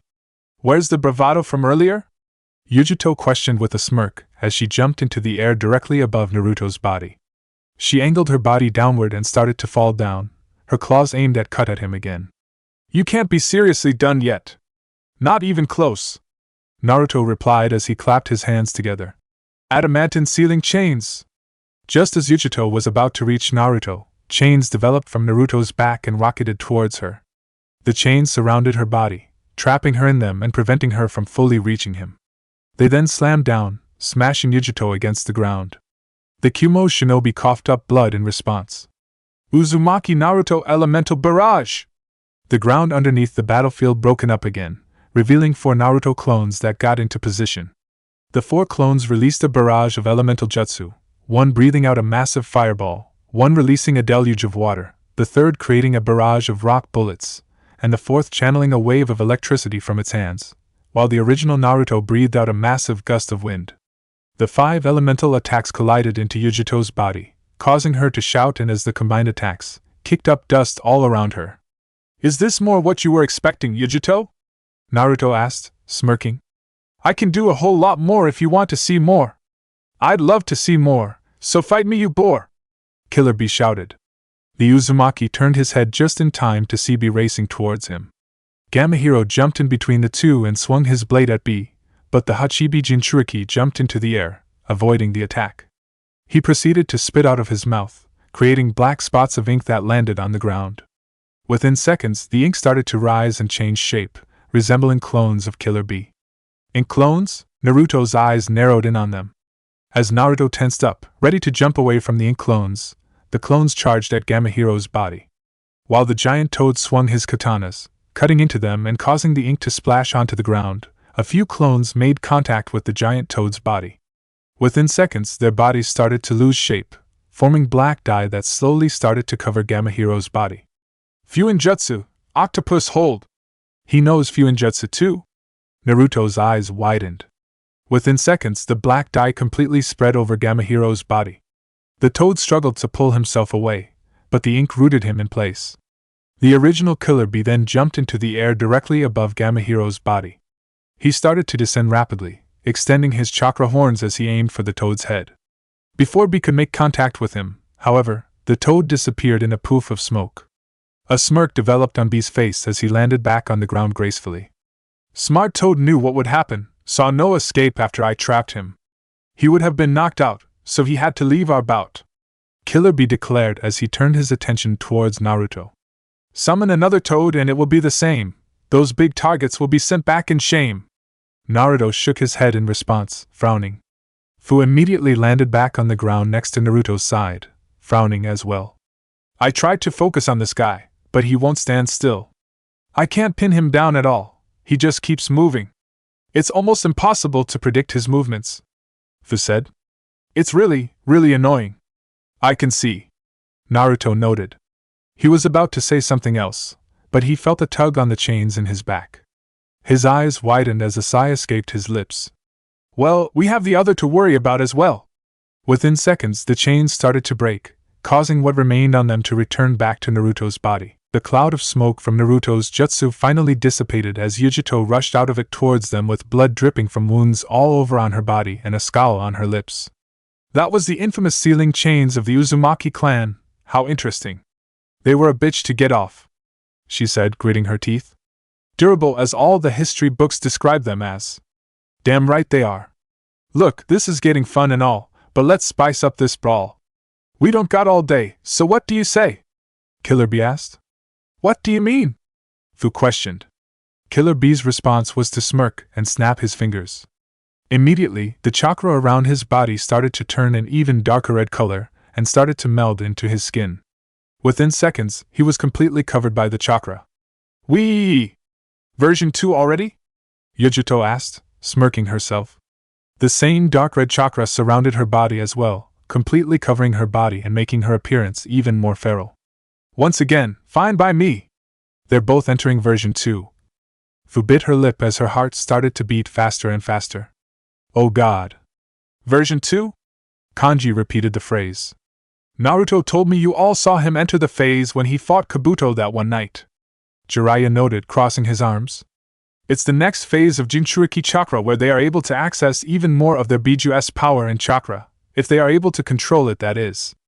It's the known limit of how much power a Jinchuriki is able to control of their Biju." "Humph." A smirked, crossing his arms. "You don't know, then. What's that supposed to mean?" Hinata asked, narrowing her eyes on the rakeage. "They can go further. For starters, they could be able to transform into the Biju itself." A noted. "Would that not kill the Jinchuriki, though?" Sasuke asked. "I've read dash. Whatever you've read, you're wrong," the rakeage affirmed. "You're saying B and Yujito can do it, then?" Jiraiya said. "They can literally transform into their Biju and control it. They won't do it for a simple spar. But they can," I admitted. "And if these two can't, then they'll stand no chance against either of them." "Naruto-kun." Hinata bit her lip, her eyes moving back to the Uzumaki. Well, if they're going at it like this, then we have to match them, Naruto said as he started to channel more chakra. Dark red chakra surrounded Naruto's body as well, melding into his skin and turning more and more feral. 9 tails of chakra began to develop on his body as he started to crack his muscles, preparing to strike. He turned his head to Fu and nodded his head. You ready, Fu? He asked. Aye. The Nanabai Jinchuriki breathed in for a moment as she closed her eyes. I can't control my version 2. You can't? Naruto's eyes widened in response. I thought you used it in the fight against Haiden. I can only use it sparingly, if even that, she admitted, frowning. I just haven't dash. Before she could finish her statement, Killer Bee charged forward at the two, extending out his chakra horns.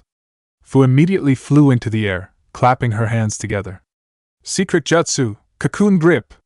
Chakra threads started to develop on the ground, forming into a large, sticky webbing.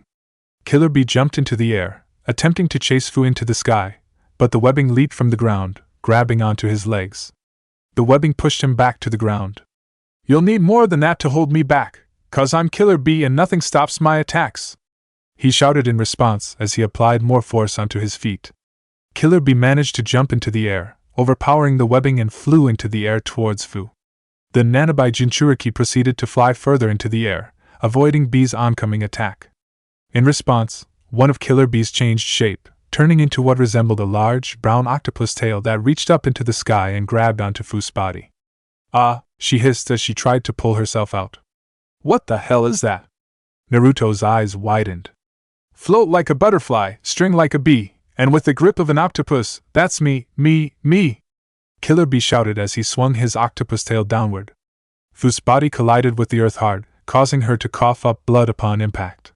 She slowly pulled herself off the ground, but Yujito rushed to her side, her entire hands covered in blue fire, as she prepared to cut into her.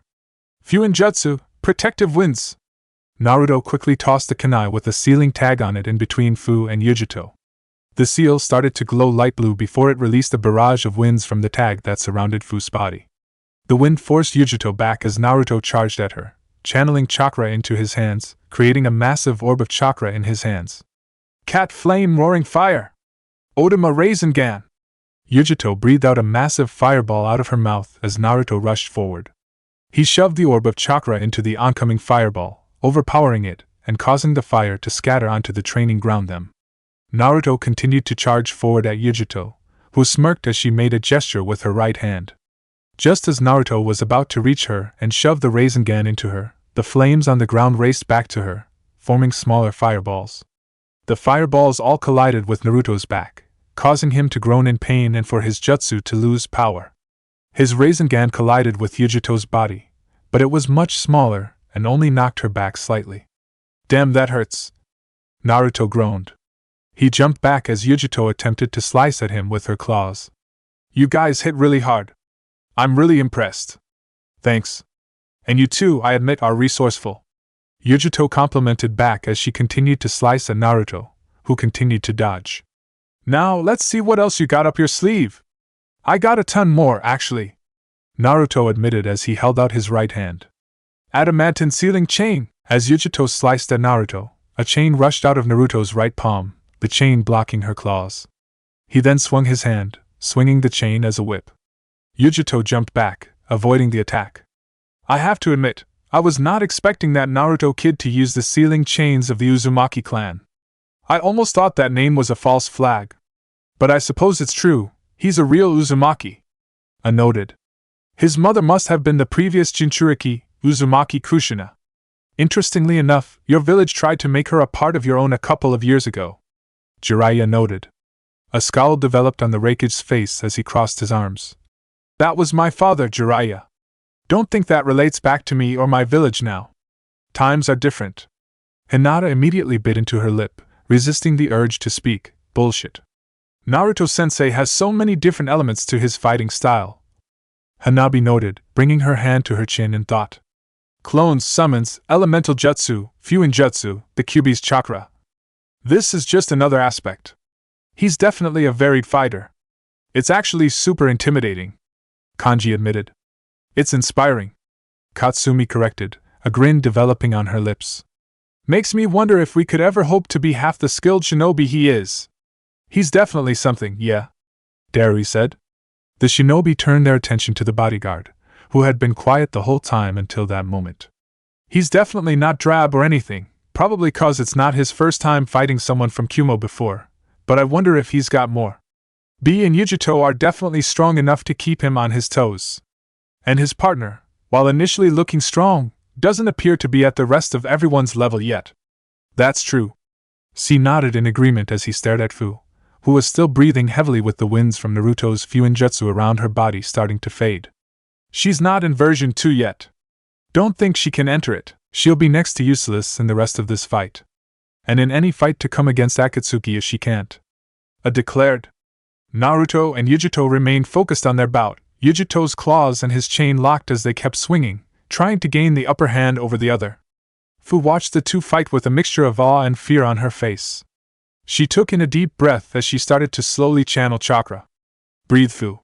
You can do this. They're all doing it, and if you can't, then you won't stand a chance here. You can do this, she told herself. She finished her breathing and the dark red chakra around her body started to meld into her skin. 7 wings developed on her back as she took in a deep breath. You can control this power. Just breathe, Fu, she told herself. Upon finishing channeling Komiai's chakra, Killer Bee jumped to her side. He attempted to slice at her with one of his swords, but the kunoichi in the face, but Fu proceeded to fly into the air, avoiding his attack. Hell yeah, you've upped your power. Let's keep this fight good, don't let it sour, Bee declared as he jumped into the air. Killer Bee flew through the air towards Fu and swung his swords upward at her, but Fu continued to fly upward. She positioned her feet directly above his head and started to descend rapidly, her body rotating in a circle. Takigakure drill.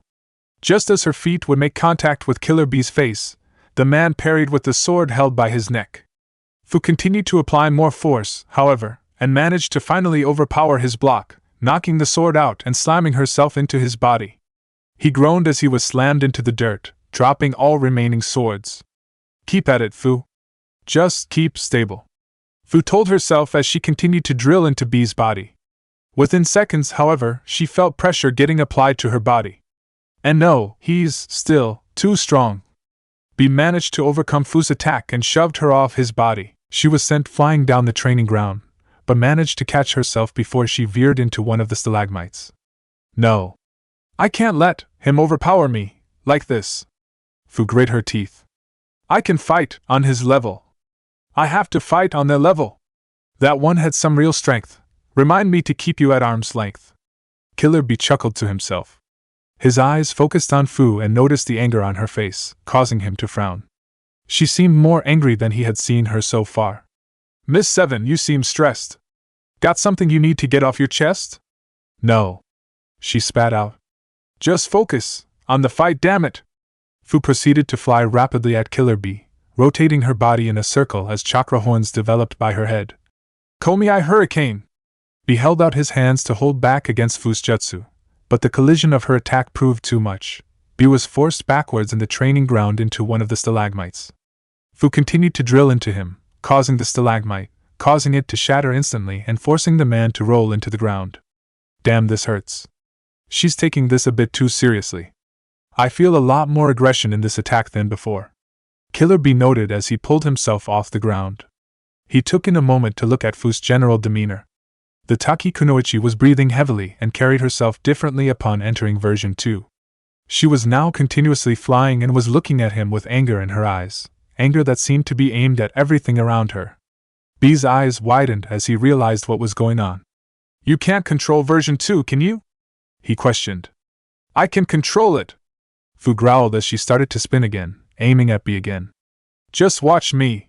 Fu rushed over to him, creating another tornado-like cyclone around her body as she flew at him. Channeling more of the Hachibi's chakra, another of Killer Bee's tails turned into an octopus tentacle and reached out, grabbing onto Fu, putting a stop to her spinning before she could make contact with him. Fu groaned as she tried to pull herself out of Killer Bee's grip. Killer Bee opened his mouth, releasing black ink aimed for Fu's body. The Nanabai Jinchuriki, however, finally overpowered the octopus tentacle and pulled herself out.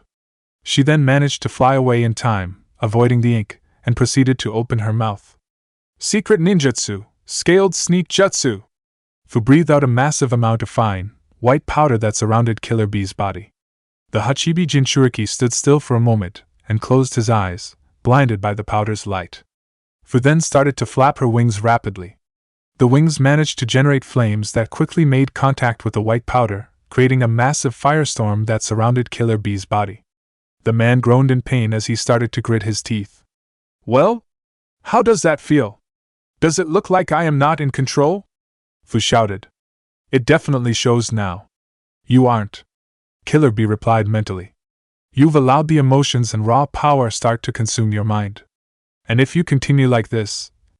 All 8 of tails began to change shape, resembling octopus tentacles. He quickly swung the tails hard enough through the firestorm, creating enough force through the movement that the flames dissipated instantly. No. Let's not let it get worse. Let's just end it now. I'll take this seriously and end this in 2 hits. Killer Bee mentally declared. He then jumped into the air, directly at Fu's flying form. Tailed Beast Lariat! Killer Bee's body came into contact with Fu's before she could get away, slamming his horns into her body. She coughed up in blood in response to the attack, but before she could properly respond to it, all of Bee's octopus tail reached onto her waist and restrained her. He then pulled her body up to his face as he extended his head forward towards hers. Headbutt! Killer Bee slammed his head against Fu's, his horn colliding with hers. The force of impact created a shockwave that raced through the battlefield, causing Naruto and Yujito to turn away from their stalemated fight and focus their attention on the fight. What the? Naruto mumbled. Bee, are you taking this fight actually serious? Yujito's eyes widened. Fu was forced out of Killer Bee's restraint and was sent flying into the ground, hard. The resulting impact created a massive crater in the ground. Upon hitting the ground, Fu's body began to return back to its original form, the dark red chakra completely fading. The Takigakure Kunoichi was unconscious on the ground with various cuts and bruises all over her body. Killer Bee turned his attention to the girl and placed his hand on her wrist, making sure he felt the pulse. Once he knew that she was simply unconscious, he turned his attention to Yujito and Naruto and stopped channeling the Hachibi's chakra. The spar's over, he declared. Huh? Naruto blinked in response. The spar's done? Katsumi asked. But isn't only one of them knocked out? Bee wasn't rapping when he said that. She noted, frowning. He's got something to say. Something serious. Across his arms. He knew his brother and knew that he still spoke lyrically, even when he had something serious to say. For him to drop his rapping meant that he wanted to be taken seriously with what he had to say. Spar's over. Let's hear what Bee has to say. The group collectively nodded their heads and followed the Reikage into the training field, heading towards Bee. Both Naruto and Yujito stopped channeling chakra, their appearances turning to normal. They then hurried to Killer Bee, giving the man a confused expression. We still had more to the fight, Yujito noted. As far as I'm concerned, it's over, Bee said sharply, pointing at Fu's body. Miss Number 7 here just tried to channel more than she could of the Nanabai's chakra. I noticed a greater sense of aggression coming from her, and wanted to end it right away. What do you mean? Naruto asked. You and I fist bumped last night, Naruto. I am very sensitive to emotions and changes in emotions in other people, the Hachibi Jinchuriki stated, pointing directly at Fu. And through feeling the force of her attacks after entering version 2, I could feel it. She was going to take this fight more seriously than a spar warranted. If the fight went on too much longer, it could potentially get worse. So she couldn't control her version 2 form, I said. The Jinchuriki all turned their heads, acknowledging the spectators that moved closer to the group. That's disappointing. It's also understandable. I know it's rather taxing if one does not train in it frequently, Yujito added. She needs more training, Killer Bee declared. His eyes then moved to Naruto. As do you. Huh? Naruto blinked. But I was keeping up with you and Yujito dash. Have you gone further than version 2? Killer Bee asked. Further? Naruto blinked his head. What's further? Being able to transform your body into your Biju and control it, Yujito answered. Naruto's eyes widened in response. That. Why you can do that? Yujito nodded her head. Both of us can. And it's something that you should be able to do. If the Akatsuki is really coming after us and has the strength of Uchiha Madara and some jackass with the Rinnegan, you need to be able to do that as well. You must be able to control the full strength of the Kyuubi no Kitsune, Killer Bee said. His eyes then moved to Fu. And she's going to need to as well, which will require some work if she can't control version 2. So, at this rate, you believe the planned mission will fail? The Raikage noted, crossing his arms. At the current level, I think so. But there's a way around that, Bee said. He turned his attention to Jiraiya and There's that gap month between the second and third stages of the Chunin exams, yeah? I want that month exclusively with these guys. And the rest of the Jinchuriki. What? Yes, eyes widened. And what do you intend on doing with them during that month? Invite all 9 of us together to Shimigame, the island turtle, and train all month together until all 9 of us are at the same level of control, Killer Bee declared. While Jiraiya's, Yujito's, C's, and Darui's eyes all widened, the remaining Konoha shinobi all looked at the Hachibi Jinchuriki in confusion. Shimigame? Island turtle? Naruto repeated. What does that mean? Sasuke questioned. Bee, you really want to? Yujito asked. You think it's that serious, huh? If Miss 7 here can't enter version 2 without full control, she won't be much help. And I'm sure it's not just her. I'd bet some of the others can't either. And to be honest, we all need to be able to enter Biju mode if we all want a chance to pull off this mission, Killer Bee declared. We dash, absolutely not. The Raikage interrupted, scowling. B. You are forgetting 2 things. 1. Shimigame is a protected place and creature by our village. It cannot be seen or shared with non-Kyumo shinobi. And 2. You cannot suggest it is a good idea to train the Jinchuriki of foreign villages like Iwa or Kiri. The fucking Ichibi Jinchuriki is the current Godame Kazekage. You want to simply make Suna a stronger village? Kiri? Iwa? Konoha? Do you just want to strengthen all the other shinobi villages? Bro. Killer Bee shook his head for a moment as he extended his fist outward. The Raikage glared at Bee's fist, but nodded his head and fist bumped the man. The 2 brothers stood still for a moment as they both exchanged feelings. Yes, feelings of Kyumogaku's strength and the need to prioritize the survival of Kyumo, but not through means of strengthening the other nations. Killer Bee's feelings of the need to train the other Jinchuriki and ensure that they all will have the strength to rout Akatsuki. Both feelings collided against each as they remained focused on each other. Neither nor Bee moved from their spot for a minute, nor did they break eye contact. 1 minute quickly turned to 2, which turned into 3. What are they arguing about? Naruto asked, his eyes focusing in on Bee. After 5 minutes of silence, the 2 brothers finally broke their fist bump. A smug grin developed on Bee's face while he scowled, crossing his arms. Bastard. You have a point, the Raikage admitted. I'm the great Killer Bee. I see what needs to be seen. It's a feeling in my gut, I know what's what, Bee declared. Glad you see it too now. You're so stubborn like a dumb cow. Well, you're rapping again, so you clearly feel like you got what you needed to. A groaned as he turned to face Naruto. Uzumaki Naruto, you and the Nanabai Jinchuriki are to be invited to a training session in Shimigame during the Chunin exams while the exams are taking place. Bee and Yujito will be overseeing it. A training session to gain more control over their Biju? Sasuke questioned. Not more control. Complete control, Yujito corrected. That's possible?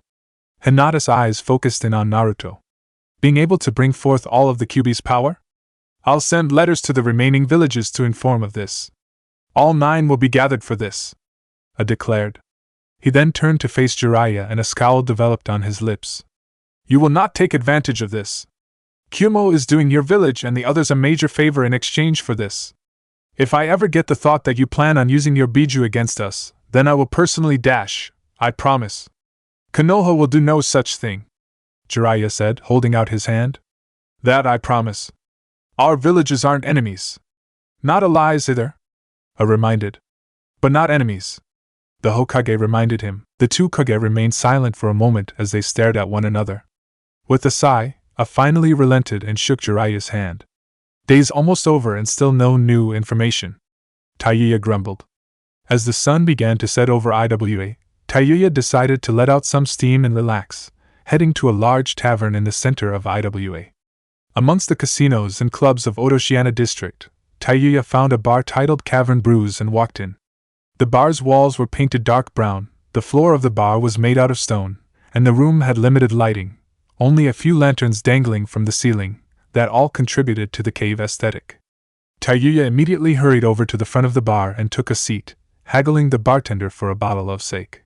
She immediately downed it and requested another. 10 minutes passed by as Taiyuya began to continue drinking. Her mood, however, was seemingly getting worse.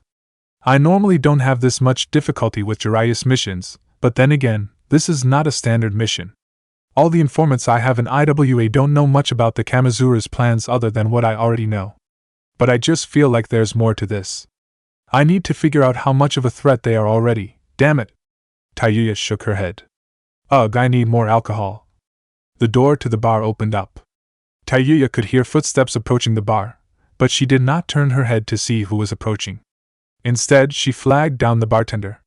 I'd like to try one of those kamikatsu shots, she mumbled. The bartender nodded and immediately rushed over to his bottles. Excellent choice. Taiyuya's eyes immediately widened at the sound of the voice. She turned her head around and found herself face to face with Kamizuru's Suzumabachi. The brown-haired shinobi grinned at the Uzumaki as she took a seat down next to her. She then shouted at the bartender. Make another. Put an extra shot. And put both on my tab. Heh, Taiyuya returned the grin with one of her own, giving her a thumbs up. Well, I'm not down to turn down a free drink. Thanks. You're new here, right? Everyone here deserves at least one kamikatsu on my tab, Suzumabachi said with a grin. They're my clan's specialty drink, after all. She then held out her hand. I'm Suzumabachi, by the way. Kamizuru's Suzumabachi. Morimoto Taiyuya. Taiyuya replied, shaking her hand. What do you mean, though? Your clan's specialty drink? Well, it's a honey-flavored sake. Suzumabachi answered. And technically you can make it with any honey, but the brew here uses honey from the Kamizuru clan bees. And it makes it all the more sweeter, and really brings out the taste of the sake. Ah, cool. Taiyuya nodded her head. Well, I'm down to try it. And probably more. Lots more. Well, only the first is on me. You're covering the rest of the shit on your own, the Kamizuru informed her. As if on cue, the bartender hurried back, bringing forth 2 shot glasses. Both women reached for their glass, tapped them against each other, and proceeded to take their shot. Immediately, Taiyuya brought the shot glass down, completely emptied, and signaled to the bartender. Another one. Hee hee, and now you're addicted. Suzumabachi snorted. All part of my master plan. The Kamizuru shinobi sat down her empty shot glass, signaled for another drink, and then turned her attention solely on Taiyuya. So, Taiyuya-san, judging by your attire, you're a bard, aren't you? How long have you been in IWA? I just got here a little less than a week ago. Taiyuya shrugged her shoulders. Been traveling Tsuchi no Kuni for a couple of years, but never actually been to IWA until now. It's beautiful, isn't it? Suzumabachi asked with a dreamy sigh. I love the mountainous feel of the village, and the smell of the fresh earth. It's so great to finally be back home. Well, it seems like a nice place. Uzumaki said with a chuckle. People here are very polite and shit. Almost too polite. I think the joke is that people from IWA have hearts of stone to match the village, but that can't be further from the truth. The people here have the biggest hearts and it shows. The Kamizuru said with a chuckle. Hope you enjoy your time here, Taiyuya. I'd like to hear you play that flute you're holding some time while you're still here. Hopefully I don't disappoint you. Taiyuya shrugged her shoulders, taking her flute off its holster and bringing it to her lips. She played a single, high-pitched note on the flute, drawing attention of everyone in the bar, before she put the flute back in its holster. And there you have it. I played my flute for you. Cheeky bitch, you know I meant to play a song. Suzumabachi rolled her eyes, but had an amused grin on her face. Go on, play a song. When I'm sober. Taiyuya replied with a snort. You're not drunk already, are you? The Kamizuru chuckled to herself. Your tolerance must really be that bad, huh? I'm not drunk, but I do feel a little tipsy. Enough to know that my playing I think might be a little garbage. The Uzumaki shrugged her shoulders. Bear in mind I've had like 8 drinks before you even walked in. I stand by what I said. Your tolerance must really be that bad, huh? Suzumabachi repeated, her grin widening. The two women laughed together as the bartender brought them their second shots of kamikatsu. They both quickly drank their shots before they turned back to each other. But seriously, I'd really like to hear you play. Maybe even… Suzumabachi's voice started to fade slightly as she looked seriously at Taiya. Hey, you promise you play good sober? I promise. Taiya nodded her head. Promise you aren't shit? The Kamizuru asked again. I'm not shit. Taiya rolled her eyes. The fuck you asking me? Okay.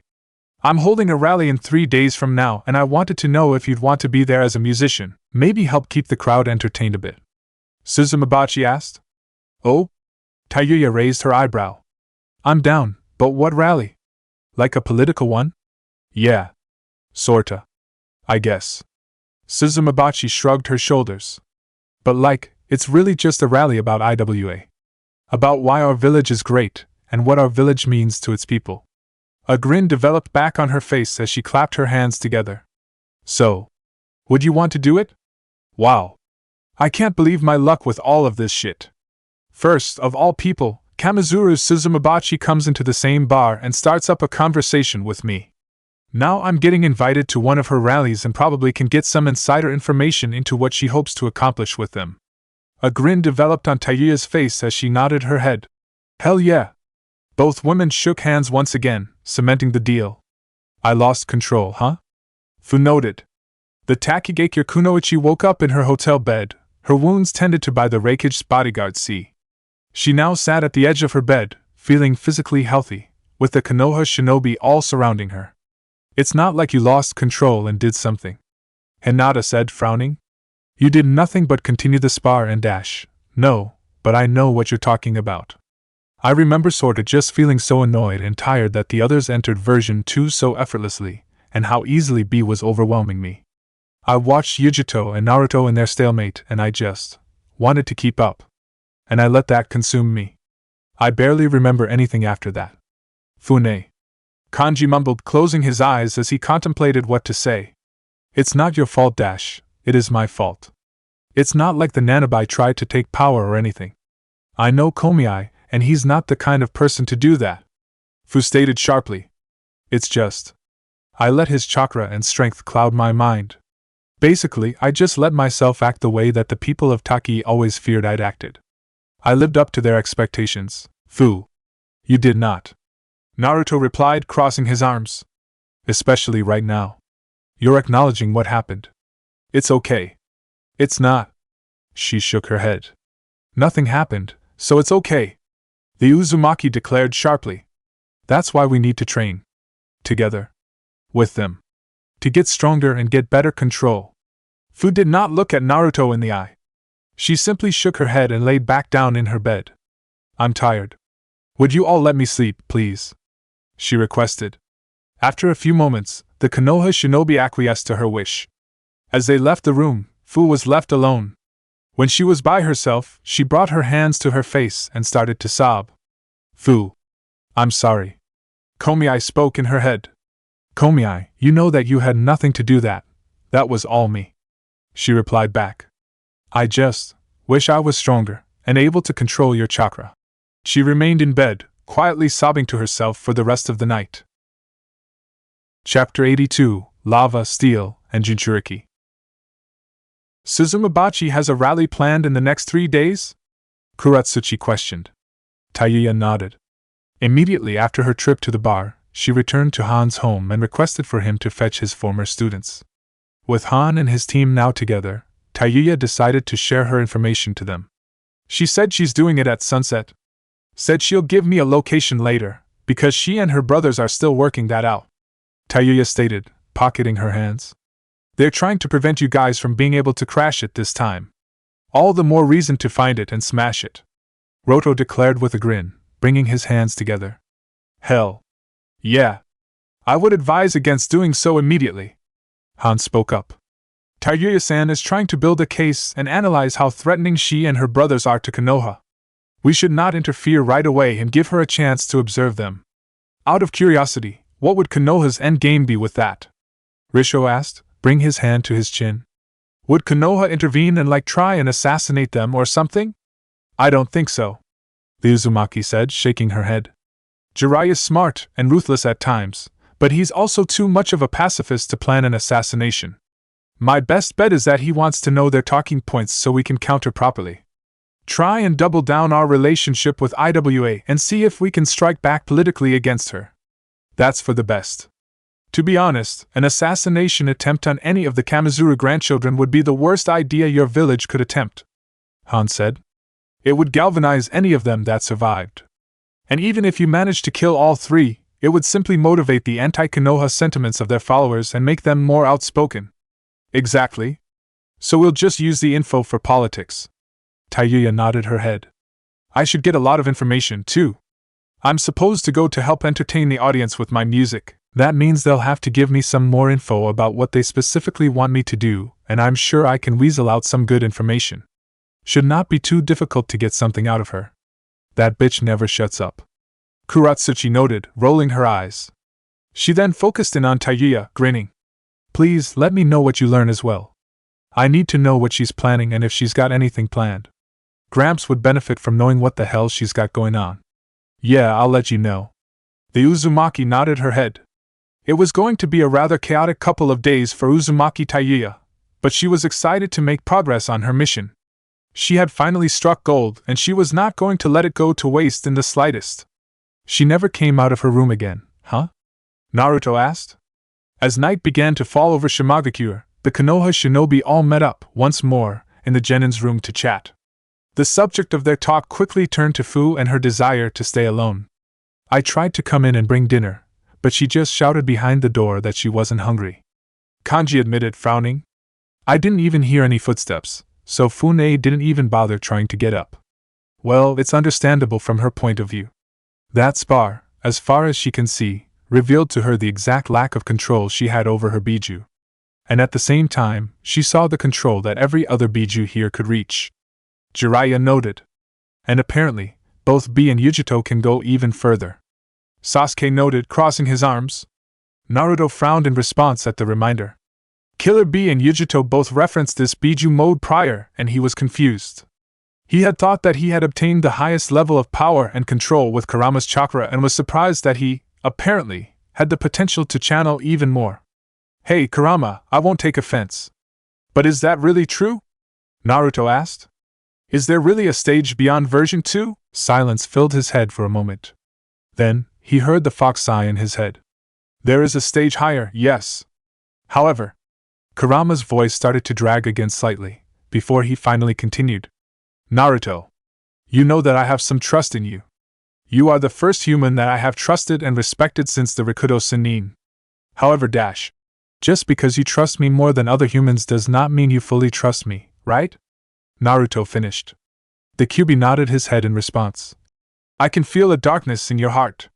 A darkness that you refuse to acknowledge. And as long as it is there, I do not believe I can fully trust you the way I trusted the Rikudo Sennin. A darkness? Naruto repeated. What do you mean? Kurama did reply, which caused Naruto to frown. He brought his hand to his chin, thinking to himself. Well, he did refer to it as one I refuse to acknowledge. But what? There's a darkness in my heart? What does it mean? And how do I do something about that? Naruto's eyes started to widen as he recalled Killer Bee's suggestion after the spar. Is that maybe a part of Bee's plan for our training? Regardless, it's not our responsibility to force Fu to be happy. Jiraiya spoke up, getting Naruto's attention once again. This isn't something that can just go away. You need to give her some time. Help her when she's ready, but don't force her when she's not. It's just going to make her resist what you have to say more. That's true, Hokage-sama. Hinata nodded her head in agreement. Then let's just hope Fusan maybe feels better after some rest. With those words, the Konoha shinobi parted ways for the night, with Jiraiya and the Jonin all returning to their respective rooms. Naruto, once he got to his and Hinata's room, sighed as he laid down on the bed. Just wish there was something we could actually say, I guess. Naruto mumbled. Well, when she does want to talk. Hinata started to talk, poking her fingers as a memory came back to her. Didn't you, lose control of the Kyuubi a while ago? Back in the fight against Nasamurita? In our first mission? I did. The Uzumaki admitted, frowning. It's, probably bad of me to say this, but I didn't really care much at the time. 'Cause thanks to the Kyuubi's chakra, we were able to kill that Akatsuki bastard. And afterwards we had Han and I there, who sat me down to talk to me about what happened, told me what it meant, and then showed me how to control the Kyuubi's chakra better. His frown deepened as he sighed. So I don't think anything I can say about it would help her. Wait. Hinata's eyes widened for a second. But maybe something like that could still happen. Maybe she just needs to talk to another Jinchuriki. Naruto rubbed the back of his head in thought. I suppose if I summon a toad like right now, they could get to Iwa soonish and could get to Han and I. But the most he could maybe do would be to write a letter dash, Naruto-kun. The Hyuga interrupted, tilting her head in confusion. There are 2 other Jinchuriki here in the village right now. You and Fusan just fought them. Oh. He immediately facepalmed. I was still just thinking of Han and I. My bad. A chuckle escaped his lips as he nodded his head. Yeah? That would work. I'm sure either of them would be willing to talk to her. Hopefully one of them would have something useful for her to hear. We can ask them tomorrow. Hinata noted, smiling. The Hyuga proceeded to lay down on the bed next to Naruto. She curled up next to him, who pulled her even closer to him in a hug. She sighed, enjoying his warmth. You know, bringing up Hansen like that reminds me, Shikamaru-kun should be near Iwa right now. Hinata remembered. He left on a mission the day before us out there. Oh yeah? He did. Naruto nodded his head in recollection. A chuckle escaped his lips. So he'll finally get to see Kuratsuchi after a while. Good, he's been bitching about that for a while. It's not bitching. Hinata frowned in response. He misses her. And understandably, they're super cute together. You're right. They are. Naruto nodded again, still chuckling.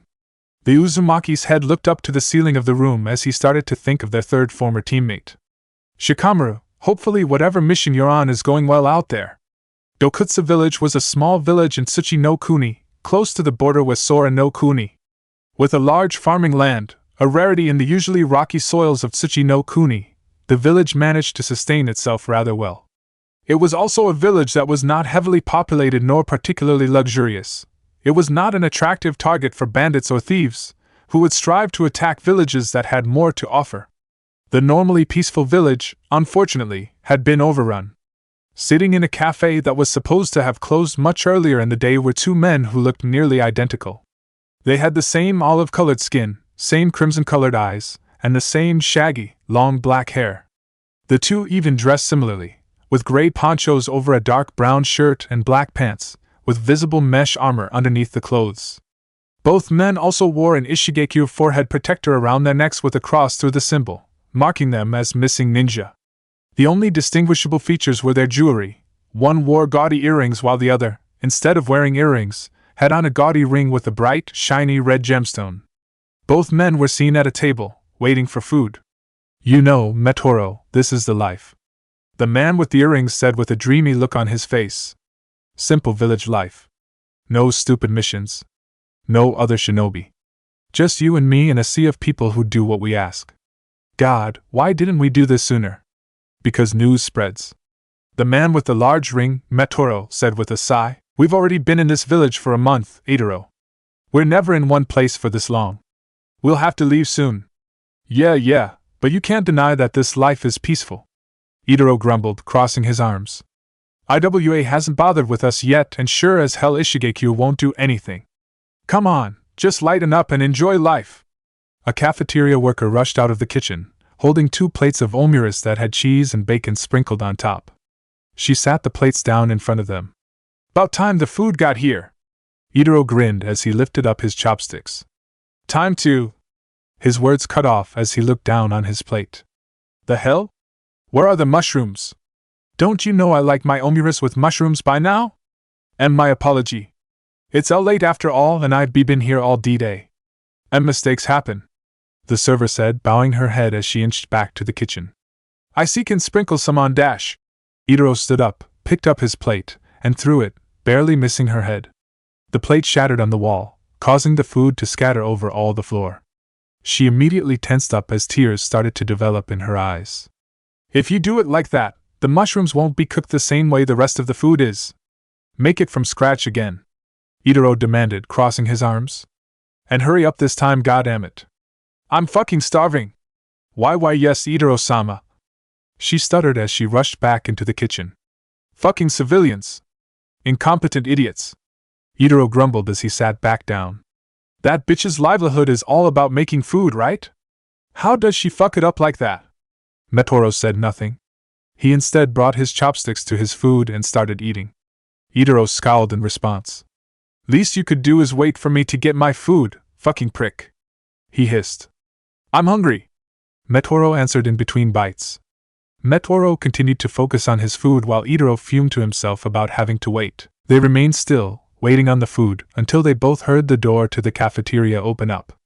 Itaro immediately turned around and tossed a kunai towards the door.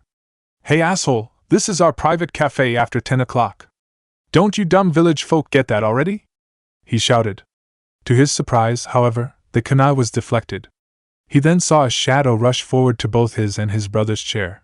The second the shadow made contact with it, he felt his body unable to move. Sorry, didn't know that. Shikamaru spoke with a chuckle as he made a hand sign. A shadow hand slowly crept up the bodies of the two brothers. But I don't think I'll have to remember that for next time. There's no next time. You! Who the hell do you think are? Itaro hissed out. A Konoha shinobi from the Nara clan. Metoro noted. He attempted to turn his head to face his brother, but was unable to do so. He opted, instead, to roll his eyes. As I said, we've been here for too long, Itaro. Konoha, of all fucking villages, sent a team to catch us. After we kill this man and any other shinobi he brought with him, we're leaving. Perhaps go to Kaze no Kuni. Hell no! I like it here. Itaro shouted as he glared at Shikamaru. Fuck off, mate. All you did was justify his stance. Now I'm really going to enjoy killing you. You're not really in the position to threaten me, Shikamaru said. Shikamaru's shadow hand reached the brothers' necks, and he began to tighten his grip on them. His eye narrowed on the brothers, however, noticing their moods. Itaro, while clearly annoyed, did not seem remotely fazed by the hand currently strangling him, while Metoro seemed to have absolutely no reaction, as if he did not care. Something's not right here. They're clearly planning something, he noted. Dosu and Susumu should be ready when this escalates, though. They're probably going to strike at me in a moment. As Shikamaru tightened his grip over their throats, one of Itaro's earrings started to dangle slightly, almost on its own. Immediately, a plume of lava rushed out from under the ground by Shikamaru's feet. What the dash? The Nara jumped back out the restaurant, narrowly avoiding the attack. The reaction was enough to weaken his concentration enough. Both Itaro and Metoro were able to pull themselves out of Shikamaru's control. They immediately jumped out of their chairs and rushed out the restaurant, following him to the streets of the village. You think you're the first person that's tried to constrain us? We have safeguards for that, Itaro taunted. Both Itaro and Metoro charged at Shikamaru from different sides. Shikamaru sidestepped, avoiding their fists. He then threw a kunai with an explosive tag on the ground and jumped back, detonating it instantly and hitting them head-on. A second passed by as the dust started to scatter. To Shikamaru's surprise, the two brothers stood still in the ground as if nothing happened. Itaro cracked his knuckles, grinning, as Shikamaru looked at the two in surprise. Some cheap explosives aren't going to do anything to us. We're the Kanjiki brothers. The best shinobi Ishigekura's ever produced and will ever produce, Itaro said with a grin. Sucks for you. It'll take more than that. There's no way. They don't even have a scratch on them. No one should be able to take an explosion like that head-on. They should at least show signs of using a defensive ninjutsu or something to shield themselves. Shikamaru's eyes narrowed in suspicion. That can't be right. Something's up. That can't be real. His eyes then widened in realization, because it's not. It must be genjutsu. Release! Shikamaru made a single-hand sign. On cue, the image of the Kanjiki brothers disappeared. Shikamaru then noticed that the two brothers were standing on top of the restaurant building. He also noticed that a large ball of flaming metal was approaching him. Holy shit! The Nara jumped out of the way in time, narrowly avoiding the ball. He noticed the genjutsu faster than expected, Metoro said, making a hand sign. How disappointing.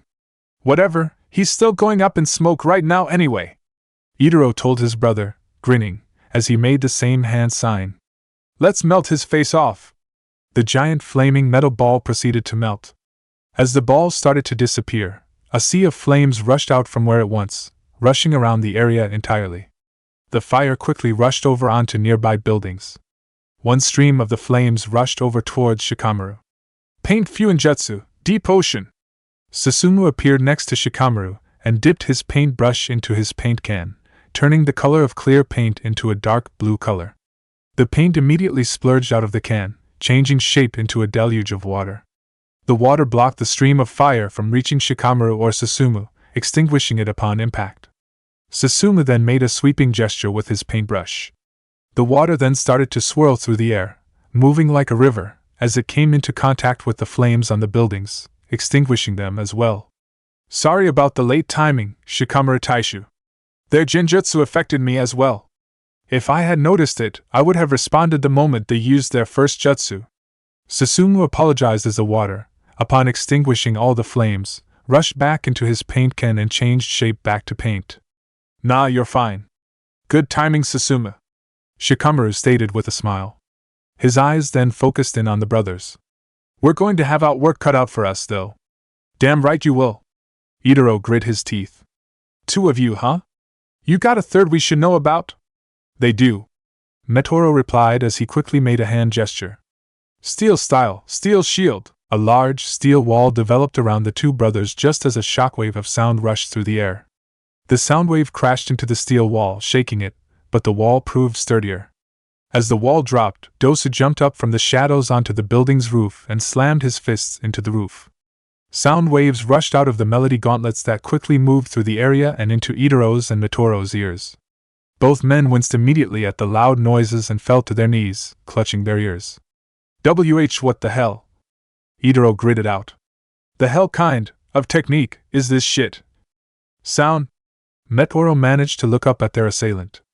I'm impressed you were able to identify my presence. I made sure to mask my chakra signature, and I know I made no sound in my approach up here. Dosen noted, focusing on his jutsu. No one fully masks their presence, Metoro said. He managed to stand up, despite the overwhelming pain in his ear, and charged at Dosu. Metoro rushed to Dosu and tried to kick him off the building. Dosu brought his hands together, blocking the foot with his gauntlets, and creating another blast of sound that entered Metoro's ears and caused more pain and bleeding. Despite that, however, the Ishigekure shinobi managed to kick hard enough that Dosu was still knocked off the building. Steel style, steel projectile! Metoro held out an open palm downward at Dosu.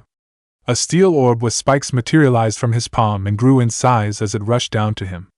Dosu managed to land on the ground just in time and ran right before the orb crashed into the ground. Upon impact, the orb detonated, releasing its spikes out that flew through the air. Shadow Protection Jutsu!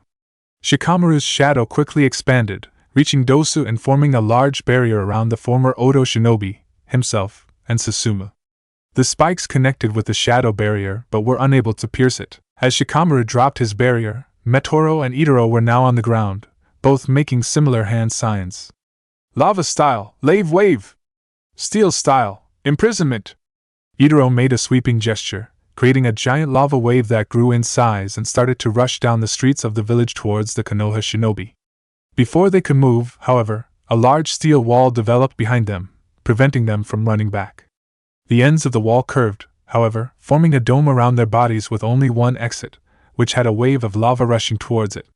Quick teamwork on their part, using their Kekkei Genkai together. These two work together well, Susumu complimented. Shikamaru stepped on the ground as hard as he could. He felt his foot clang against it, confirming his suspicion. Yup. That guy turned the ground itself into steel when he created the giant steel wall. We can't go under. Our only way out is forward. They're gonna melt us unless we get out of here. Please don't get too pissed at me for summoning you like this, Shikamaru said with a sigh as he bit into his thumb and made hand signs. Summoning jutsu! With a poof of smoke, a large, white slug with purple spots appeared in the dome, completely encasing Shikamaru's, Dosu's, and Susumu's bodies. The slug then moved forward through the exit just as the lava made contact. The slug winced slightly at the feeling of the lava, but was still able to move forward, undaunted. What the hell? Itaro blinked in confusion. That's a slug? Wasn't that Tsunade's personal summon? He must be a student of hers. Metoro noted, a scowl on his face. When out of the dome, Shikamaru, Dosu, and Susumu re-emerged from the slug's body, landing on its back. Shikamaru smiled as he crept down, rubbing his summons back. Sando-san, really apologize about summoning you like that, he told the slug. It's fine, however, please try to avoid that again. I know us slugs are durable, but we don't like hot temperatures that much. Sando scolded. His eyes then focused on the two Ishigekure missing ninja. I assume these two are your opponents. If you could help, that'd be appreciated, Shikamaru requested. The slug nodded his head and proceeded to spit up a barrage of acid bullets out of his mouth towards the Kanjiki brothers. Itaro walked forward in front of his brother, grinning, as he held out his hand. He managed to catch the acid bullets just as they made contact with his skin. Instead of burning him, however, the acid immediately evaporated. What? Shikamaru's eyes widened. Just as water can put out fire, fire can put out all liquids if hot enough. And what's hotter than my boiling hot hands, imbued with the chakra of lava release?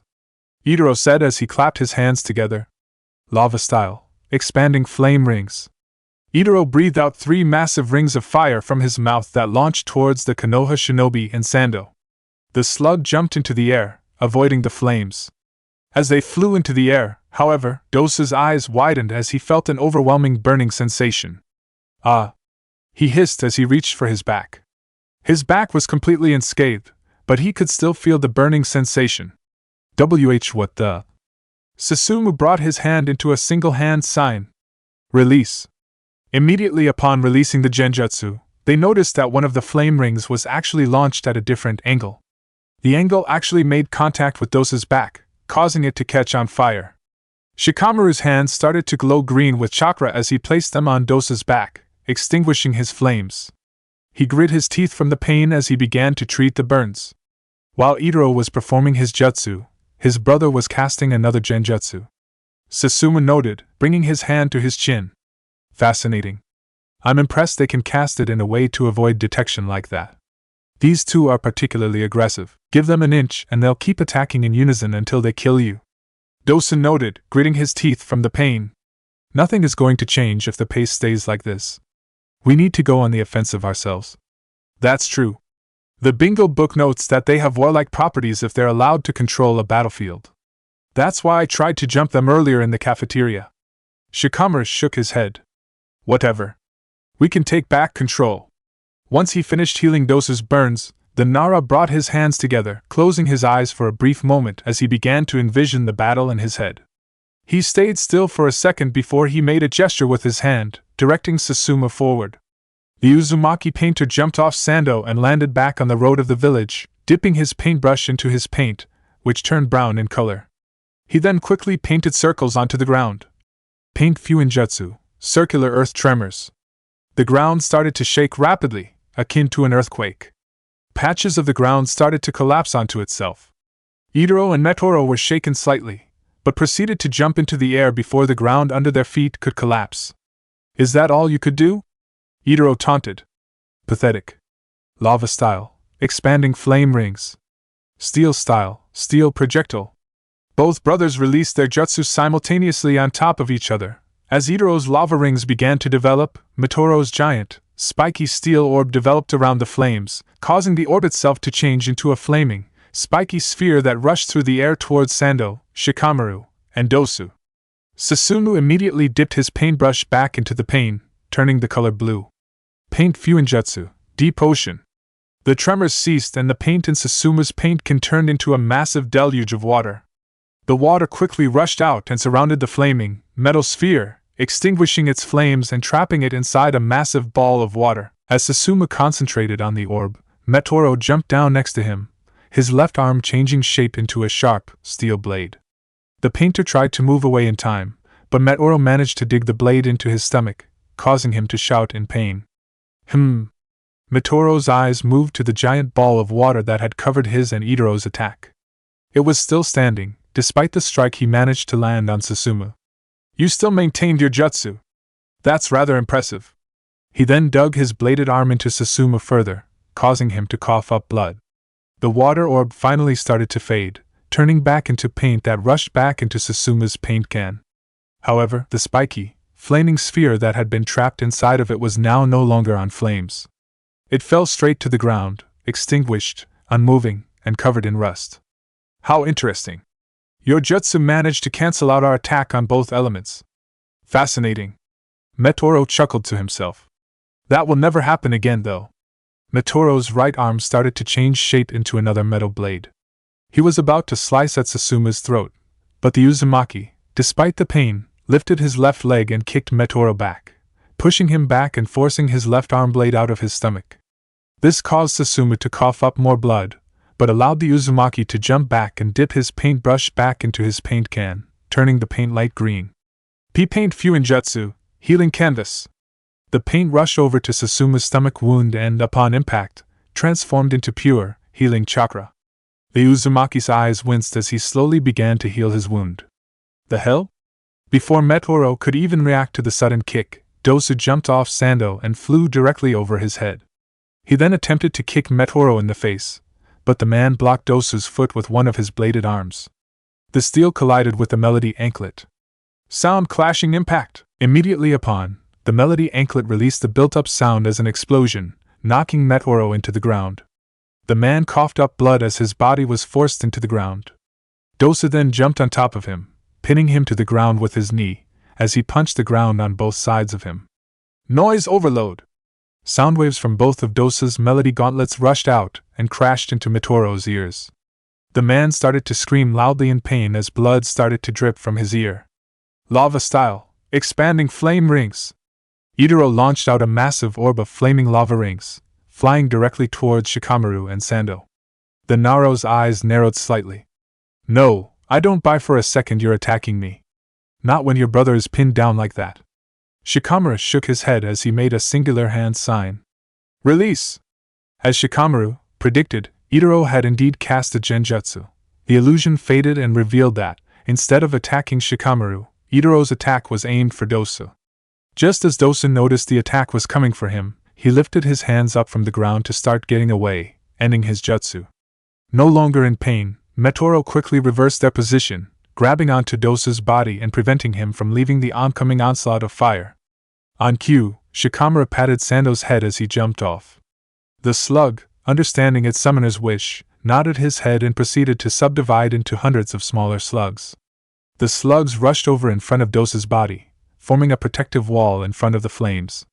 Itaro's lava-style jutsu collided with the slugs and was unable to make it past them. What the hell? Itaro cursed, shaking his head. Fucking annoying summon. It's not even fun to fight, it's just offensive as hell. I'm not fun to fight? Guess I'm doing my job, Shikamaru said with a chuckle as he landed on the ground next to Itaro. Shadow Possession Jutsu! Lava Style, Lava Plume Jutsu! Just as Shikamaru's shadow rushed forward and connected with Itaro's body, the ground underneath Shikamaru's feet opened up, creating a geyser of lava. Before the lava made contact with Shikamaru's body, however, multiple Sando slugs rushed over to the Nara's defense, encasing his body in him just as the lava rushed upwards. You're fucking kidding me! Itaro grit his teeth, seeing all of the slugs that surrounded Shikamaru's body. I had you, damn it! Despite Sando completely covering him and preventing him from taking any mortal burns, Shikamaru was starting to breathe rather heavily from both pain and heat. He could also feel the slugs over his body starting to droop. Need to end this now. Shadow Neck Binding! The shadow that had covered Itaro's body started to race up his body until it reached his neck. It started to grab onto his throat, causing the man to wince. He tried to resist again, his earring dangling and creating another, hotter plume of lava under Shikamaru's feet, but the same trick he attempted was not working. The slugs around Shikamaru were keeping him protected. Unable to get out of his grasp, Shikamaru's strangling finally did its trick. Itaro was pulled unconscious, unable to keep fighting. His lava subsided just as his body hit the ground. Immediately when the lava faded, the slugs that had encased Shikamaru and the ones that had guarded Dosu slowly started to disappear in poofs of smoke, returning to their homeland. Forgive me, Shikamaru-sama, but I need to rest, Sando said as the final slugs started to disappear. No, go ahead and rest. Thank you, Sando-san. Shikamaru bowed his head, smiling. Fight's basically over anyway. Humph. Metoro shook his head, scowling as he noticed his brother's unconscious form. This fight is far from over, you know, Nara-san. Still having Dosu trapped with his grip, Metoro closed his eyes as steel spikes began to develop on his body. The spikes were then shoved into Dosu's back, who hissed in pain as blood began to pour out. Paint Fuinjutsu, stalagmite! Susumu, now mostly healed from his last injury, painted a sharp line on the ground.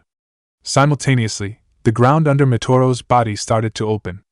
A large stalagmite rushed out of the ground, knocking into Mitoro's steel body, rising in a way that it made no contact with Dosu's body. The rising earth forced the man to drop Dosu and launch him into the sky. That was Earth-style, stalagmite. How did he use the jutsu like that? Metoro questioned. As the Ishigekyo shinobi was still in the air, Susumu dipped his paintbrush into his can, turning the paint purple. Paint Fuinjutsu, toxic paint fumes! A poisonous, purple cloud of paint began to emit from Susumu's paint can that flew through the sky towards Mitoro's position. The man inhaled the fumes and fell to the ground, moving straight through the cloud. Despite landing on his feet, Metoro immediately started to choke loudly.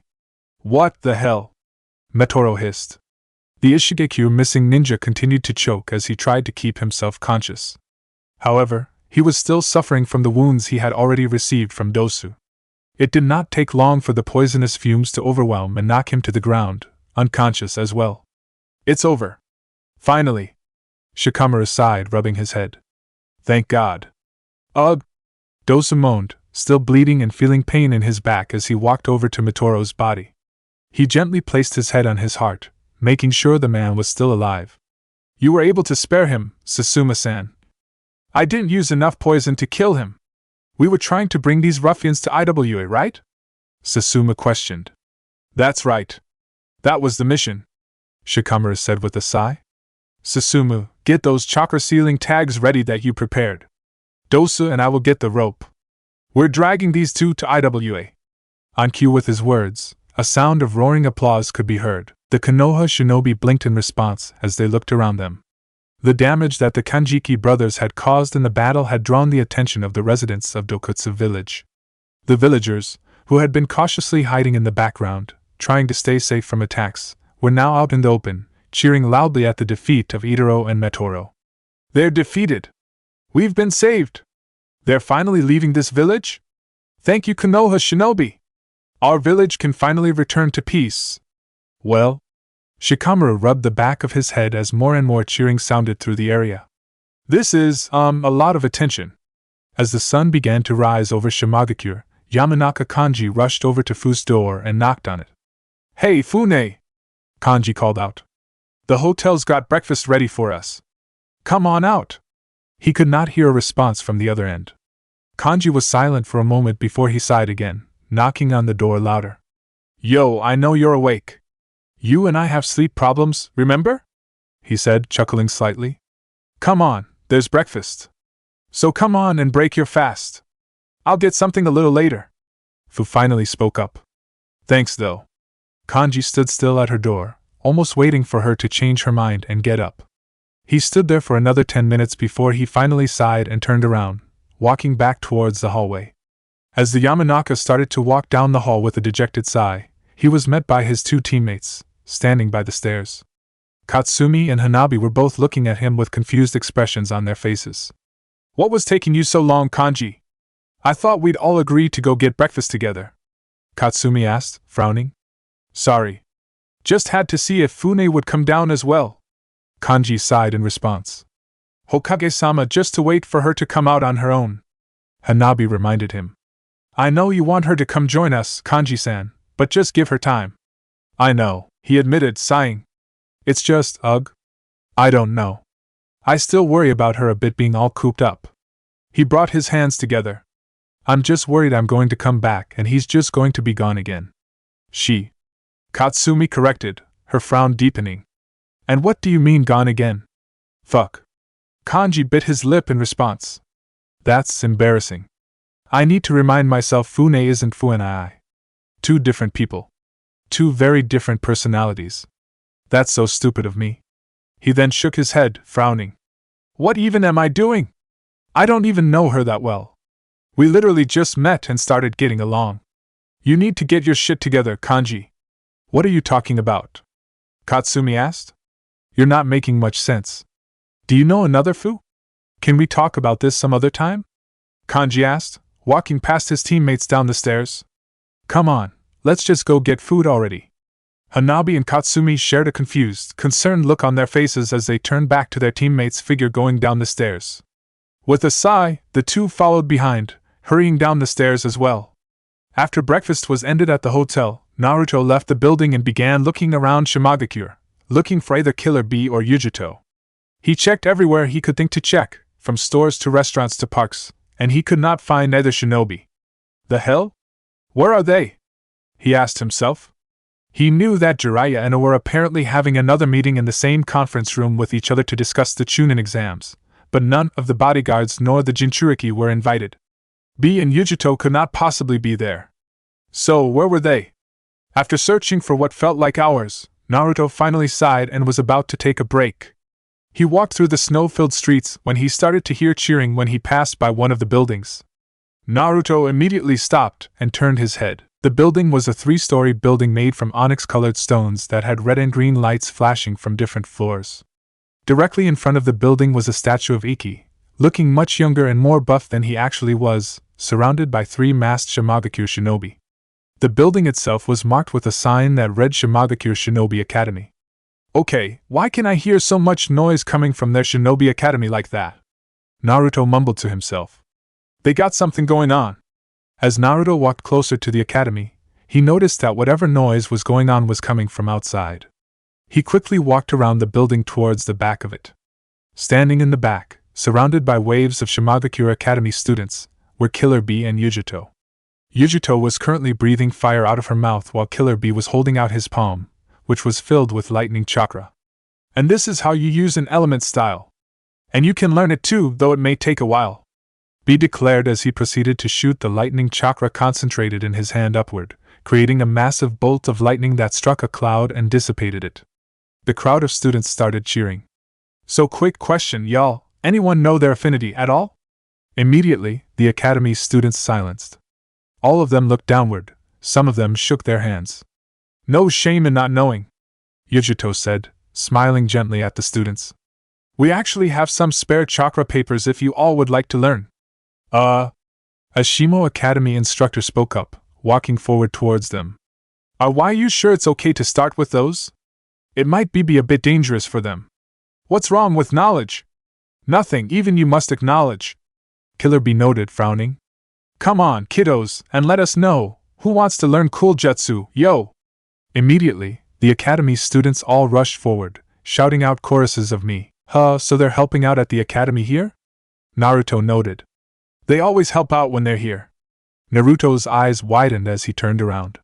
Standing off to the corner, just like him, was the Raikage's bodyguard, Darui. The Kumo shinobi walked over to him, hands in his pocket. They help out a bit, huh? Naruto questioned. How often? Again, every time they're here, he stated, looking at the group. They're both concerned about Shimo's future shinobi, since as you've definitely noticed, Ikki doesn't really value his shinobi's development all that much. So whenever they're by, they usually like to do something special for the academy students. Last time, they went over the basic academy jutsu. This time, they wanted to help the kids figure out their elemental affinities. That's so cool, the Uzumaki noted, smiling. He then gave the bodyguard a confused look. Did you not want to help them, though? Teaching's a dull task, in my opinion, Darui replied, still looking away. The Uzumaki began to take notice of Darui's eye contact. The man never once looked him in the eye in the entire time they were talking. A confused look developed on his face. Hey, mind if I ask you something? Naruto asked. Shoot, Darui stated. Do you, have an issue with Konoha shinobi? He asked. No, he said. It's just, you've been very quiet around all of us and right now, you're actively avoiding eye contact with me, Naruto noted. Darui, on cue, turned to look the Uzumaki in the eye and shrugged his shoulders. I got a lot on mind right now. No, I don't got an issue with you or the Konoha shinobi. Just conflicted feelings about a few things.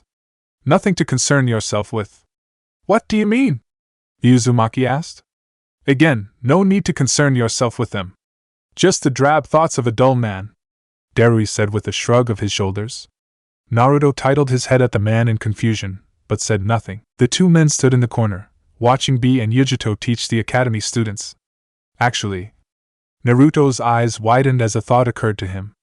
I could wait for them to finish to talk to them, or I could just help them out with the students, and then get one of them. With a grin on his face, Naruto began walking forward, towards the Shimagakure Academy students. Ugh, what the hell happened? Kanjiki Itaro groaned. As the former Ishigekure shinobi began to open his eyes, he tried to move his body. He found himself unable to move, however. What? He mumbled to himself as he tried to move his body. The hell is going on? Within seconds, his consciousness caught up to reality. Both he and his brother were tied up, unable to move their arms and legs. He moved his eyes around, noticing that the 3 Konoha shinobi that they had just fought in Dokutsu village were walking in front of them. He also then noticed that, despite being unable to move, his body was moving. He looked down and his eyes widened in disgust. Both he and Metoro were currently sitting down on top a long, dark green-colored slug. The fuck is this? He hissed. Shikamaru turned his head back, smirking at Itaro. Oh. You're awake. Good.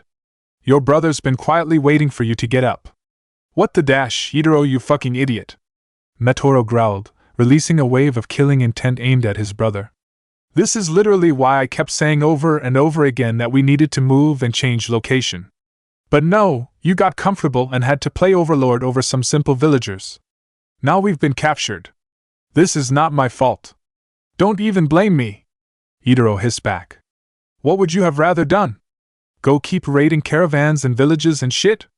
We'd still be drawing attention to ourselves. Fuck you, bro. You're just as responsible as me. You two can argue with each other all you want about whose fault it is. Shikamaru noted, shrugging his shoulder. When you're both in prison and in interrogation, you'll have all the time in the world. So you're legit taking us back to Ishigekure? Itaro noted, scowling. Man, fuck you all. Konoha and Ishi aren't even allies, so what the hell dash? No, we're taking you to IWA. Susumu spoke up, correcting the missing ninja. Itaro's scowl somehow deepened. The fuck does IWA want with us? We specifically picked villages in Tsuchi no Kuni far away from their damn village and stayed away from their politics. And it's not like they're good friends with Ishi, so what gives? They're wanting to know how 2 random Ishigekure missing ninja have Kekkei Genkai from their village. Dosa answered. Your lava release and your brother's steel release, which is a clear derivative of their iron release. We were born with our Kekkei Genkai. That's how bloodline limits work. Metoro answered, rolling his eyes. There's no more complex answer they'll get from us. They're obviously going to ask more questions than just that. Namely about your parents, their backgrounds, how you were trained in your abilities, etc. Shikamaru shrugged his shoulders. Plus, they'll still want answers for the havoc you've been causing in Tsuchi no Kuni. Trust me, they'll have a lot of things to talk about before they even think of shipping you off back to your home village, where you'll be lucky if you both aren't executed on the spot. You fucking little. Itaro grit his teeth. He attempted to channel chakra to melt the rope around his body, but was unable to do so. His eyes widened in horror for a brief moment before they settled into any glare. Hey, what the fuck did you do to my chakra? That was my doing. Susumu admitted, chuckling slightly. Forgive me, but you ruffians proved to be rather resourceful. So I designed seals that we placed on your backs. As long as they're there, we have your whole chakra system on lock. We also confiscated those earrings and rings of yours. Dosa added, we noticed that you imbued both those with traces of your chakra to perform attacks for you whenever you are trapped. So we managed to take all of your jewelry from you too. Assholes. Metoro commented dryly. Hey, if you wanted your jewelry and access to your chakra, you should have thought about not being an ass to random villages. But you didn't, so now you lost both. Shikamaru noted with a shrug. The two brothers were silent for a moment. The Konoha shinobi turned their attention back to their travels. After a few minutes of quiet travel, both Itaro and Metoro turned to glare at each other. We should have dash. If you say we should have left one more fucking time, Metoro, I will fucking kill you. Itaro snarled. Try and kill me. Metoro challenged.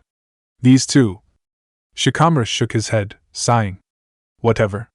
We caught them. Now, on our way back to IWA. A smile developed on the Nara's lips as he started to think of their destination. Hope everything is going well still, Kuratsuchi. Thank you very much, you've been a good crowd. If you thought we did a good job, make some noise and get real loud! Killer Bee exclaimed. The Academy students, once again, burst into cheers as they clapped and made proclamations to themselves about how strong they were going to be. With the Academy Day over, the students were dismissed. The kids all bowed, thanking Killer Bee, Yujito, and Naruto as they went on their way. The Academy instructors also thanked the three Jinchuriki, but were less warm with their gratitude, not that any of the three appeared to care. Ah, what a good time. It's sometimes good to go help the rookies how to climb. Bee noted, chuckling. He turned his head to face Naruto. Gotta say, it was surprising seeing you here, but for your good work, I say have a beer. Heh. Thanks. I may take you up on that. Naruto chuckled to himself.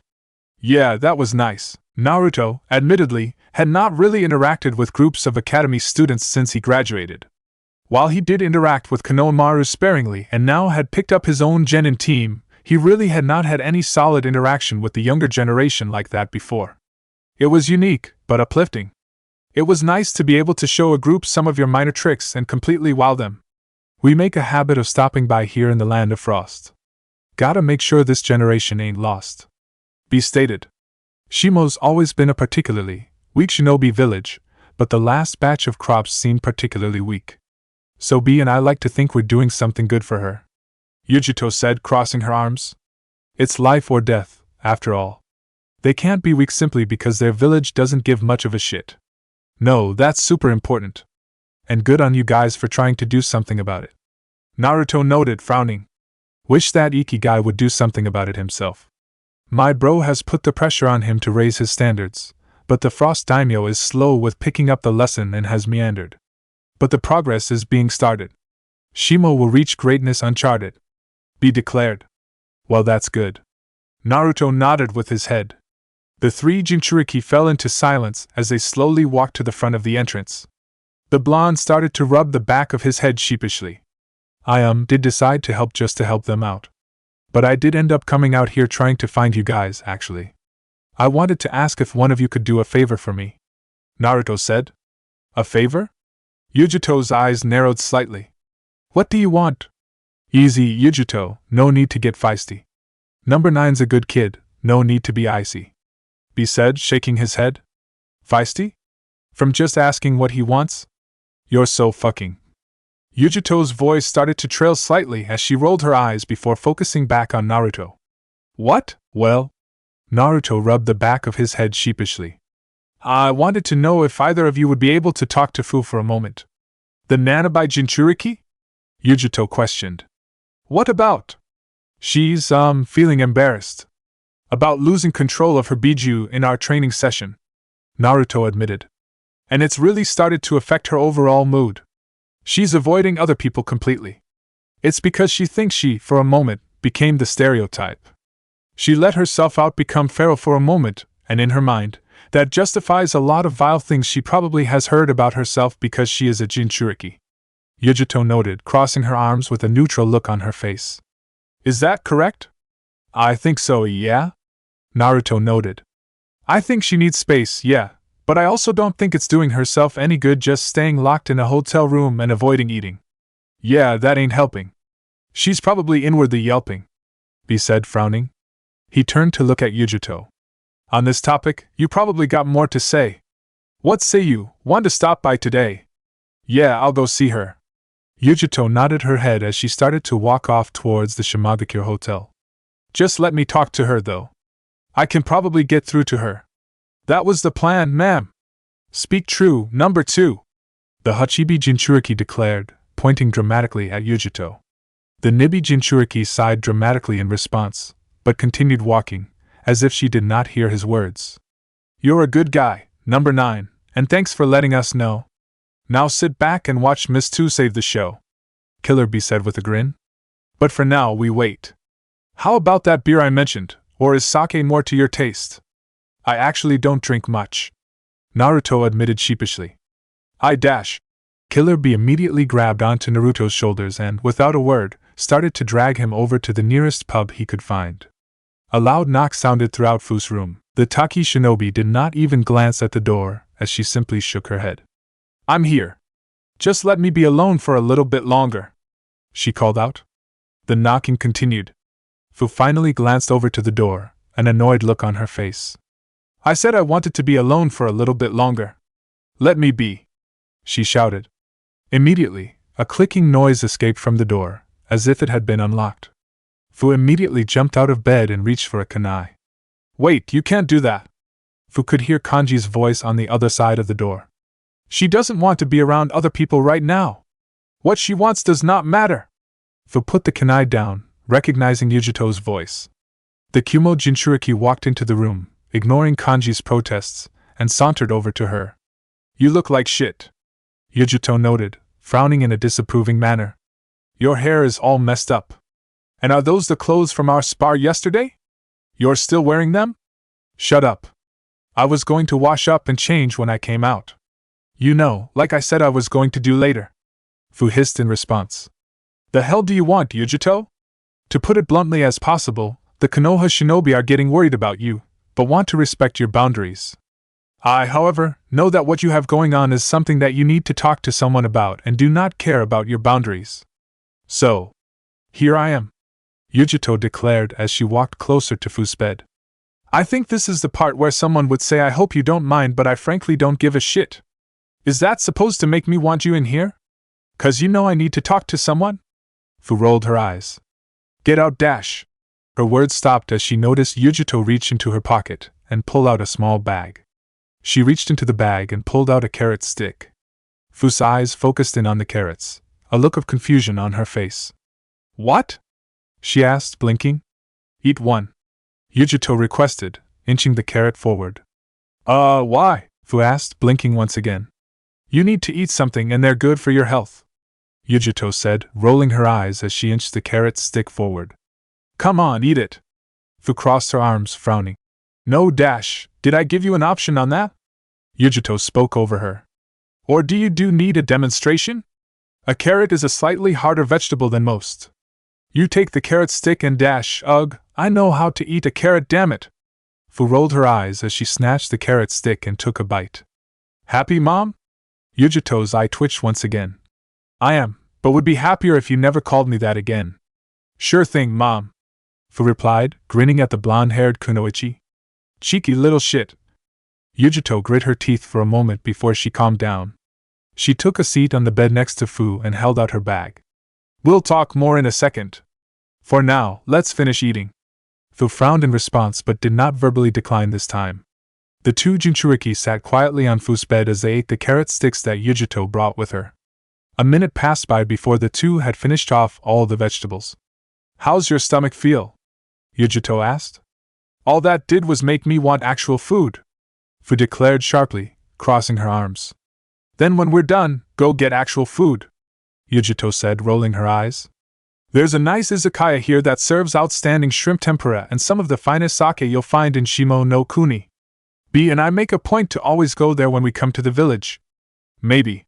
Fu shrugged her shoulders as she laid back down on her bed, getting comfortable once again. "So, what exactly did you want to talk about?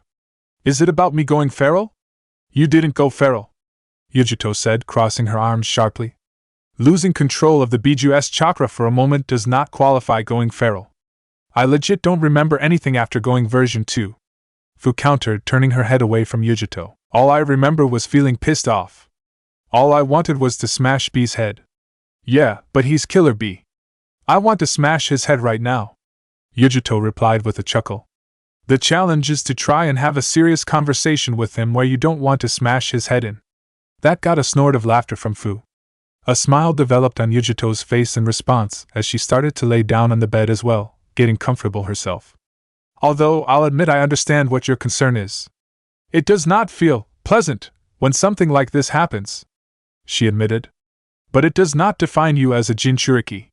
"I mean, doesn't it though?" Fu asked, finally turning her head around to face Yujito again. "Because I blanked out and would have tried to kill him if I could. Isn't that what the villagers always were afraid of? Doesn't that justify literally everything they've ever said about me?" "No. Unless you are still planning on killing B and some of the other shinobi here," Yujito stated. Her eyebrow rose slightly. Are you planning on killing him? No. Fu shook her head, frowning. 'Cause if you were, I'd help. Yujito's smile widened. Oh my god! Fu snorted in laughter again. He's not that bad, stop saying stuff like that. I'm starting to think you actually want to kill him. I'm kidding. The Kumo shinobi rolled her eyes once again in response. Despite his behavior, he's a good man. Wait, was that a pun? Fu blinked in response. A chuckle escaped Yujito's lips. I'm not interested in rapping or poetry or anything that you and B were talking about last time. However, I do enjoy some fine wordplay from time to time. Heh. Ha ha! Fu's snort of laughter turned into loud, uproarious laughter. It took her nearly a minute to finally calm down. That's probably the stiffest way I've ever heard someone say yes before, she said, still chuckling. Are you always this hyper-serious? Do you actually go out and do things for fun? Are you like actually a real person? Yujito's eye twitched. She turned away from Fu, cursing under her breath for a moment. Fucking ungrateful shits. Have no appreciation for someone who actually thinks about their words. Her rant only seemed to start up Fu again in another laughing fit, which only made Yujito's mood worse. The two Jinchuriki stayed still for a moment as Fu proceeded to get over her laughter. Yujito finally turned to look back at her. A small, sad smile developed on her lips. I have to admit though, I know your actions don't define you as a Jinchuriki or a person, because I know they don't define me. And I also have lost control before, she admitted. Her smile turned into a frown as she crossed her arms. On a mission, 17 years ago. What happened? Fu questioned. I was a newly minted chunin and was sent on a mission to kill a group of bandits in Kaminari no Kuni that had a shinobi as their leader. Fairly standard, low-level B-ranked mission. Went on the mission with just one other chunin, who was also fresh to the role.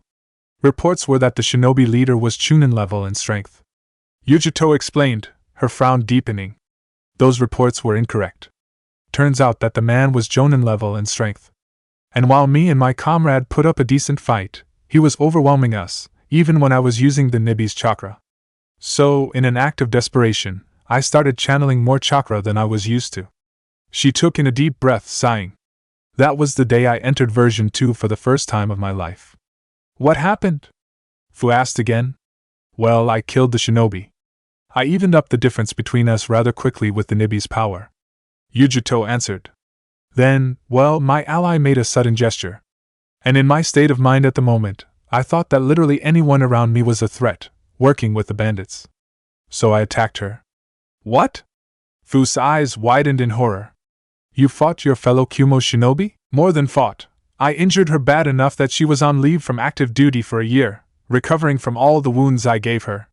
The Nibi Jinchuriki admitted, sighing heavily. That was when I started to gain my consciousness once again. When I beat her down to the point that she was barely alive. That's when my mind stopped seeing her as a threat. That's when I realized what the fuck I had done. Yujito. Fu looked at the elder Jinchuriki with a frown of her own. What happened after that? Did she hate you after? Interesting question. I'm not quite certain of the answer, Yujito admitted, bringing her hand to her chin. Because I discussed this with her while she was in the hospital. She admitted that version 2 was the only reason we survived our mission, so she couldn't hate me. I kicked her shit, but I also had ended up saving her life, I suppose. But she admitted that she was nervous around me. And I know she has avoided going on missions with me ever since. She crossed her arms again. Not that I blame her. I messed up then. Badly. Did you get in trouble? The Nanabai Jinchuriki questioned. Oh, Reikage-sama let into me hard. He was deservedly pissed off at me for months. But I didn't get punished with prison time or bad missions, if that's what you were thinking, Yujito said. I did, however, get forced into mandatory sessions to train my control my Biju-S chakra and improve my relationship with the Nibi. A smile, once again, developed on her lips as she nodded her head. And, as you saw in our spar yesterday, I accomplished both things and have full control of the Nibi's chakra, all the way to the point where I can summon the Biju if I wanted to. Oh. Fu's eyes widened in response again. Wow. But enough about me. Yujito shook her head. My point with bringing this up is that I don't let that one moment define me. It was horrible and a sign of weakness, But I moved on and developed my control of the Nibi's chakra to the highest level possible, and can maintain full control and mental cognition. And Kumo, as a whole, recognizes my work both as a Jinchuriki and as a shinobi. That's all that matters. She then narrowed her eyes onto the Taki shinobi. Unless, of course, you want to disagree with that assertion. Do you think I'm some feral shinobi now? No. Fu shook her head. Absolutely not. Good. 'Cause I don't think I am. And likewise, that means you aren't either.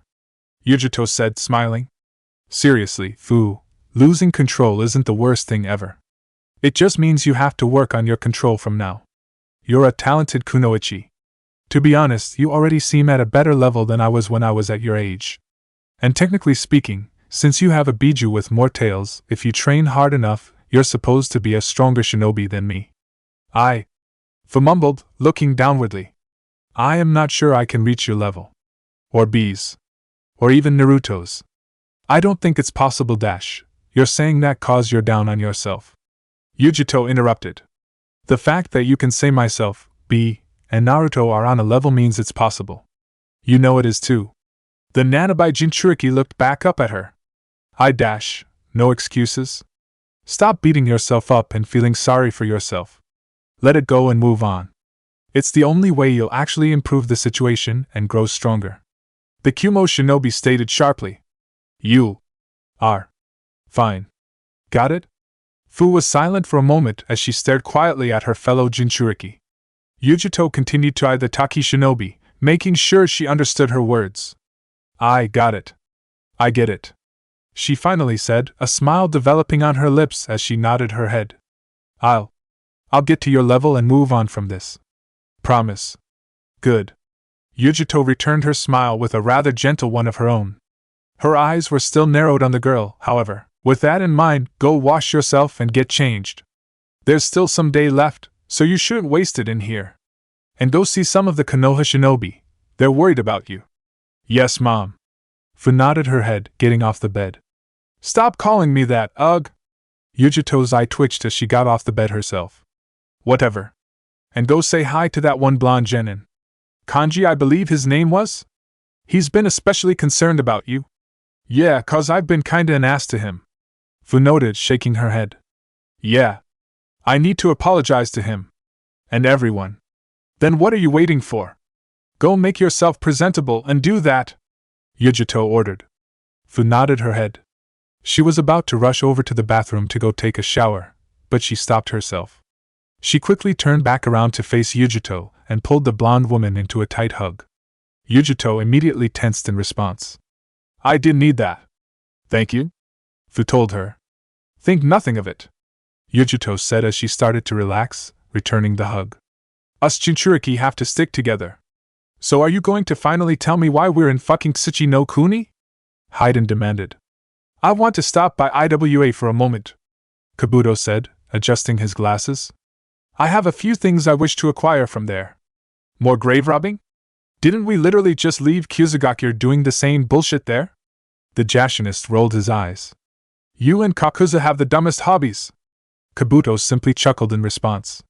The two had been traveling freely since Kabuto had finished stitching up Hayden's body. They had no objective until the planned Kumogakure invasion, so they were left to their devices. This gave Kabuto plenty of free time to work on his own personal projects, much to Hayden's annoyance. At least I don't stop you from your religious rituals. Hell, I encourage them. Kabuto defended himself. I actually enjoy watching them. They're interesting to me. Humph. A smirk developed on Hayden's face as he crossed his arms.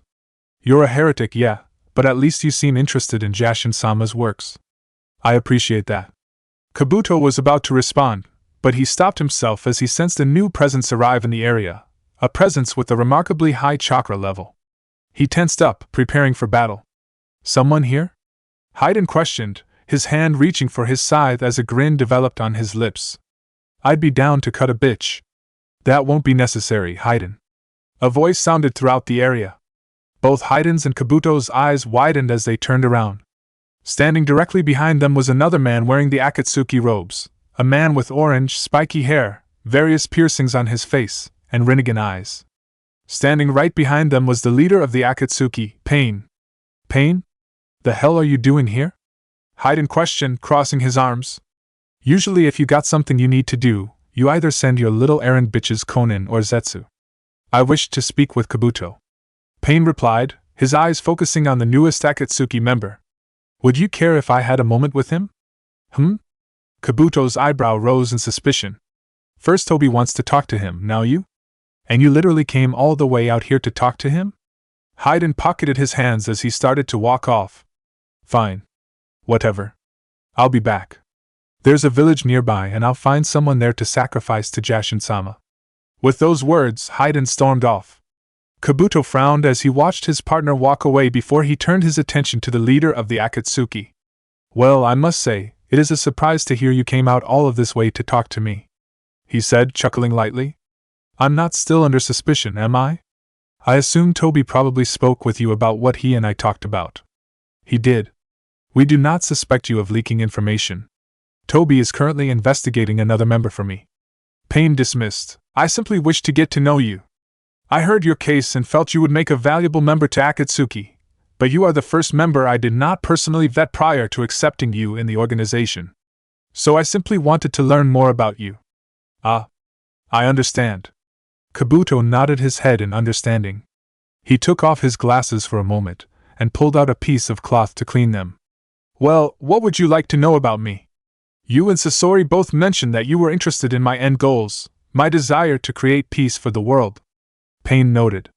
I would like to hear about what interests you in my goals. I mean, in the moment right now, my main goal is to continue where Orochimaru-sama left off and understand all jutsu. I wish to live forever and acquire all of the knowledge the world has to offer and discover the truth of who I am. Kabuto answered. He finished cleaning his glasses and put them back on, pushing them against his eyes. And in such a world, I would like to be left alone. World peace sounds ideal for me. Left alone. Pain repeated those words, closing his eyes. While I appreciate your honest answer, I still have no respect for your former master. Orochimaru is a traitor to Akatsuki. Hearing your words does not bring me any comfort with you. I apologize for that, Kabuto said, frowning. But I hope you know that I am not Orochimaru-sama. Simply continuing his will does not mean I will turn traitor myself, and I hope you believe me. Pain nodded his head in understanding. For now, I do believe that. Although now I am curious, do you follow his will out of loyalty for him? Or for your own desires? Kabuto closed his eyes for a moment, reflecting on Pain's question. A frown developed on his lips as he brought his hand to his chin, reflecting on his own memories and thoughts. It can't be out of loyalty. If it was, I would have used the curse mark Orochimaru-sama marked on either Mitarashi Anko or Uchiha Sasuke to bring him back. No, it can't be. But... Kabuto's frown deepened, as more memories came back to him, more mixed-up memories from his past. If I were to be honest, Pain-sama, I do not know, he admitted. This is something I actually struggle with every day of my life. About your motives? Pain questioned. About my identity, Kabuto clarified. I am someone who spent my entire life being a spy on every village, trained in Konoha's root program early on, and then continued as a spy for Orochimaru. I've taken on so many false identities in every major shinobi village, and had so much lies embedded into my head, I have to remind myself every day in the mirror that Yakushi Kabuto is my actual name. And even then, I don't even know if that's true. My memory of my early childhood is even foggier. So you cannot tell if your own goals are your own or simply Orochimaru's. Pai noted. They're mine and at the same time are not. That's the summary of everything about my life, though. Kabuto continued. When you live in an orphanage, act as a spy for every shinobi village, and have unintentionally killed the only person who ever cared about you, you start questioning every action you've ever made. Pain was silent for a moment. He finally reopened his eyes, staring at Kabuto intently. After a minute of their nonverbal exchange, Pain nodded his head in understanding. I can see it in your eyes more clearly. You are someone who understands pain, he noted. I am glad we had this talk. And I believe that the world that I seek is one that would be ideal for you. The world I am striving for will be one with no need for spies or multiple identities. The world will be united as one, in pain, fear, despair, and peace, and will give you the chance to live your life of research and reflection. I do believe that. Kabuto nodded his head, smiling at the Akatsuki leader. And so long as that end goal is the goal of Akatsuki, then I will always stay loyal to it, and you. I am pleased to hear that. Pain replied as he turned away. I apologize for taking up your time. You and Haydn are free to your devices once again. Be aware, however, that we will have a joint meeting in a week to discuss final preparations for the Kumogakure invasion. With those words, Pain disappeared. Kabuto stood alone on the path. He brought his hand to his chin, rubbing it. He seemed sincere. It reminds me of Orochimaru-sama's promise to help create Otogakure, village that treasured identity. Kabuto noted. I could. I support his goals wholeheartedly. A frown developed on his lips as he shook his head. But Pain, are your goals the end game of Akatsuki? Or is it Tobi's? A sigh escaped his lips. I need to investigate that. When I get done in IWA, I am going to find all the information I can about Tobi. I need to know who the leader is and if I should bother staying loyal to Akatsuki or continue with my own plans. A loud scream could be heard in the distance. Kabuto turned his head in time to see smoke in the distance. A chuckle escaped his lips. Haydn must be having a real good time in that nearby village. Still laughing to himself, Kabuto began to walk over in the direction of the smoke, prepared to watch Haydn continue with one of his rituals. As he continued to walk, Pain's words repeated in his mind. A world with no need for spies and multiple identities. A world where I could simply focus on my research and reflection. It sounds too good to be true. He realized. Despite those doubts, he allowed a smile to develop on his lips, a small one. But if there's even a small chance for that reality, then I suppose I can fight for it. The thought pushed Kabuto forward as he continued towards Haydn. The moon was hanging directly over Shimogakure. Near the edge of the village, underneath the frost, was a small outpost that was left behind from a previous war, a former Konoha hideout, hidden in enemy territory during the Second Shinobi World War when Konoha had made advances against Kumo. While Shimo Shinobi knew of its existence, no one guarded it, as there was a belief that no one alive outside of the village knew of its existence. Yamanaka Fu and Aburame Toryun, however, knew of it through their master. The two shinobi quickly set up base there and stood around a small table. So, we've discovered that the Kumogakure shinobi here accompanying the Reikage include the village's Jinchuriki, his right-hand bodyguard Darui, and a notable medical ninja of Kumo. Toryun noted. Chances of our survivability have gone down even more. True. Fu nodded his head. It's good, then, that we do not need to survive to accomplish the mission. Well, as an aside, with see here, any chance of a sneak attack have gone out the window. That man is also an accomplished censor. There's always an off chance he's sensed our presence in this village by now. Toryun acknowledged. Again, that's not a bad thing.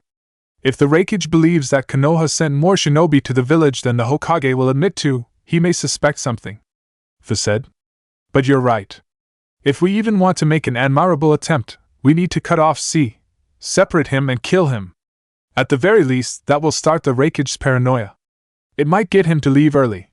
We can strike then, Toryun said. We can give that man a good fight for his life.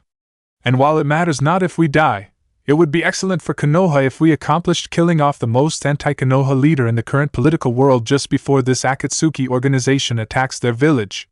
It could destroy Kumogakure to the point where they become the next Yuzushiogakure.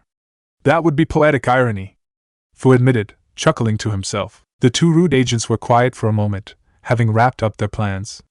They proceeded to lie down in their makeshift beds, preparing to get some rest. Fu, Toryun spoke up, getting the auburn-haired shinobi to turn his head towards him. When we were scouting out the shinobi here, you did get a catch of what Konoha shinobi were here, yes? I did. He nodded his head. Uchiha Sasuke, Hyuga Hinata, the Nanabai Jinchuriki from Taki, and Uzumaki Naruto, along with his genin team. So you noticed, then, that your little brother is here? Toryun noted. Yes. Fu nodded his head. Truth be told, it took me by surprise to see him here. I did not realize he passed his genin test already. I understand that feeling, Toryun admitted, crossing his arms. It's been so long since I saw Shino, he's actually a jonin now, from what I've last heard. That's good for him. The Yamanaka nodded his head. The two root agents were silent once again for a brief moment. Fu closed his eyes, attempting to get some sleep, but was interrupted by Toryun's voice. Fu, he said. Would you take advantage of a chance to get to know your brother? We can't do that, and you know we can't. The Yamanaka hissed in response. Danzo-sama was very strict about our recruitment. We can't reveal ourselves to our former family and friends, lest we undo all of his hard work and bring to light Root's continued existence to the general public. That wasn't my question. I already know that. Torian replied, scowling. I asked if you could, would you take the chance to get to know him? If you could. Fu was silent for a moment. He opened his eyes as B brought his hand to his chin and thought. I don't know. It's been long enough that I doubt he remembers me. If he does remember me, I am no longer the brother he remembers me to be. And I bet he's a different person than how I remember him. He's surely not the innocent little kid I recall. And if he still is, he surely won't be for long, Fu acknowledged. But again, it doesn't matter. No interaction like that would do either of us good. I suppose so. Torian shrugged his shoulders. Besides, it appears he has moved on, if my death ever affected him. Fu noted. He seems close with his teammates. He also seems particularly close with the Nanabai Jinchuriki. Torian recognized a bitterness in his partner's voice, a bitterness that he could not ever recall hearing before. He thought about drawing attention to it, but shook his head, biting his tongue. It would do no good. Forgive the inquiries. Let's get some rest, he said simply. With those words, the Root agents fell into a final silence as they both rested for what was going to be the fight of their lives. Omake 9, Han's first match, Kamizuru's Suzumabachi. Hold up. Kuratsuchi demanded, scowling at Taiyuya. You want to hook up our Jonin-sensei with fucking Kamizuru's Suzumabachi?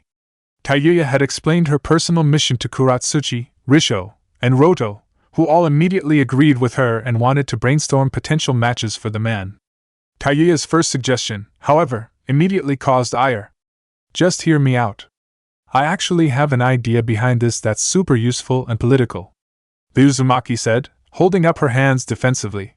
Han is clearly loyal to your grandfather. What if he pursued a relationship with Suzumabachi and, in the process, converted her to being a supporter of Inoki? 'Cause I know lovers have that impact on each other. That won't happen. Risho shook his head.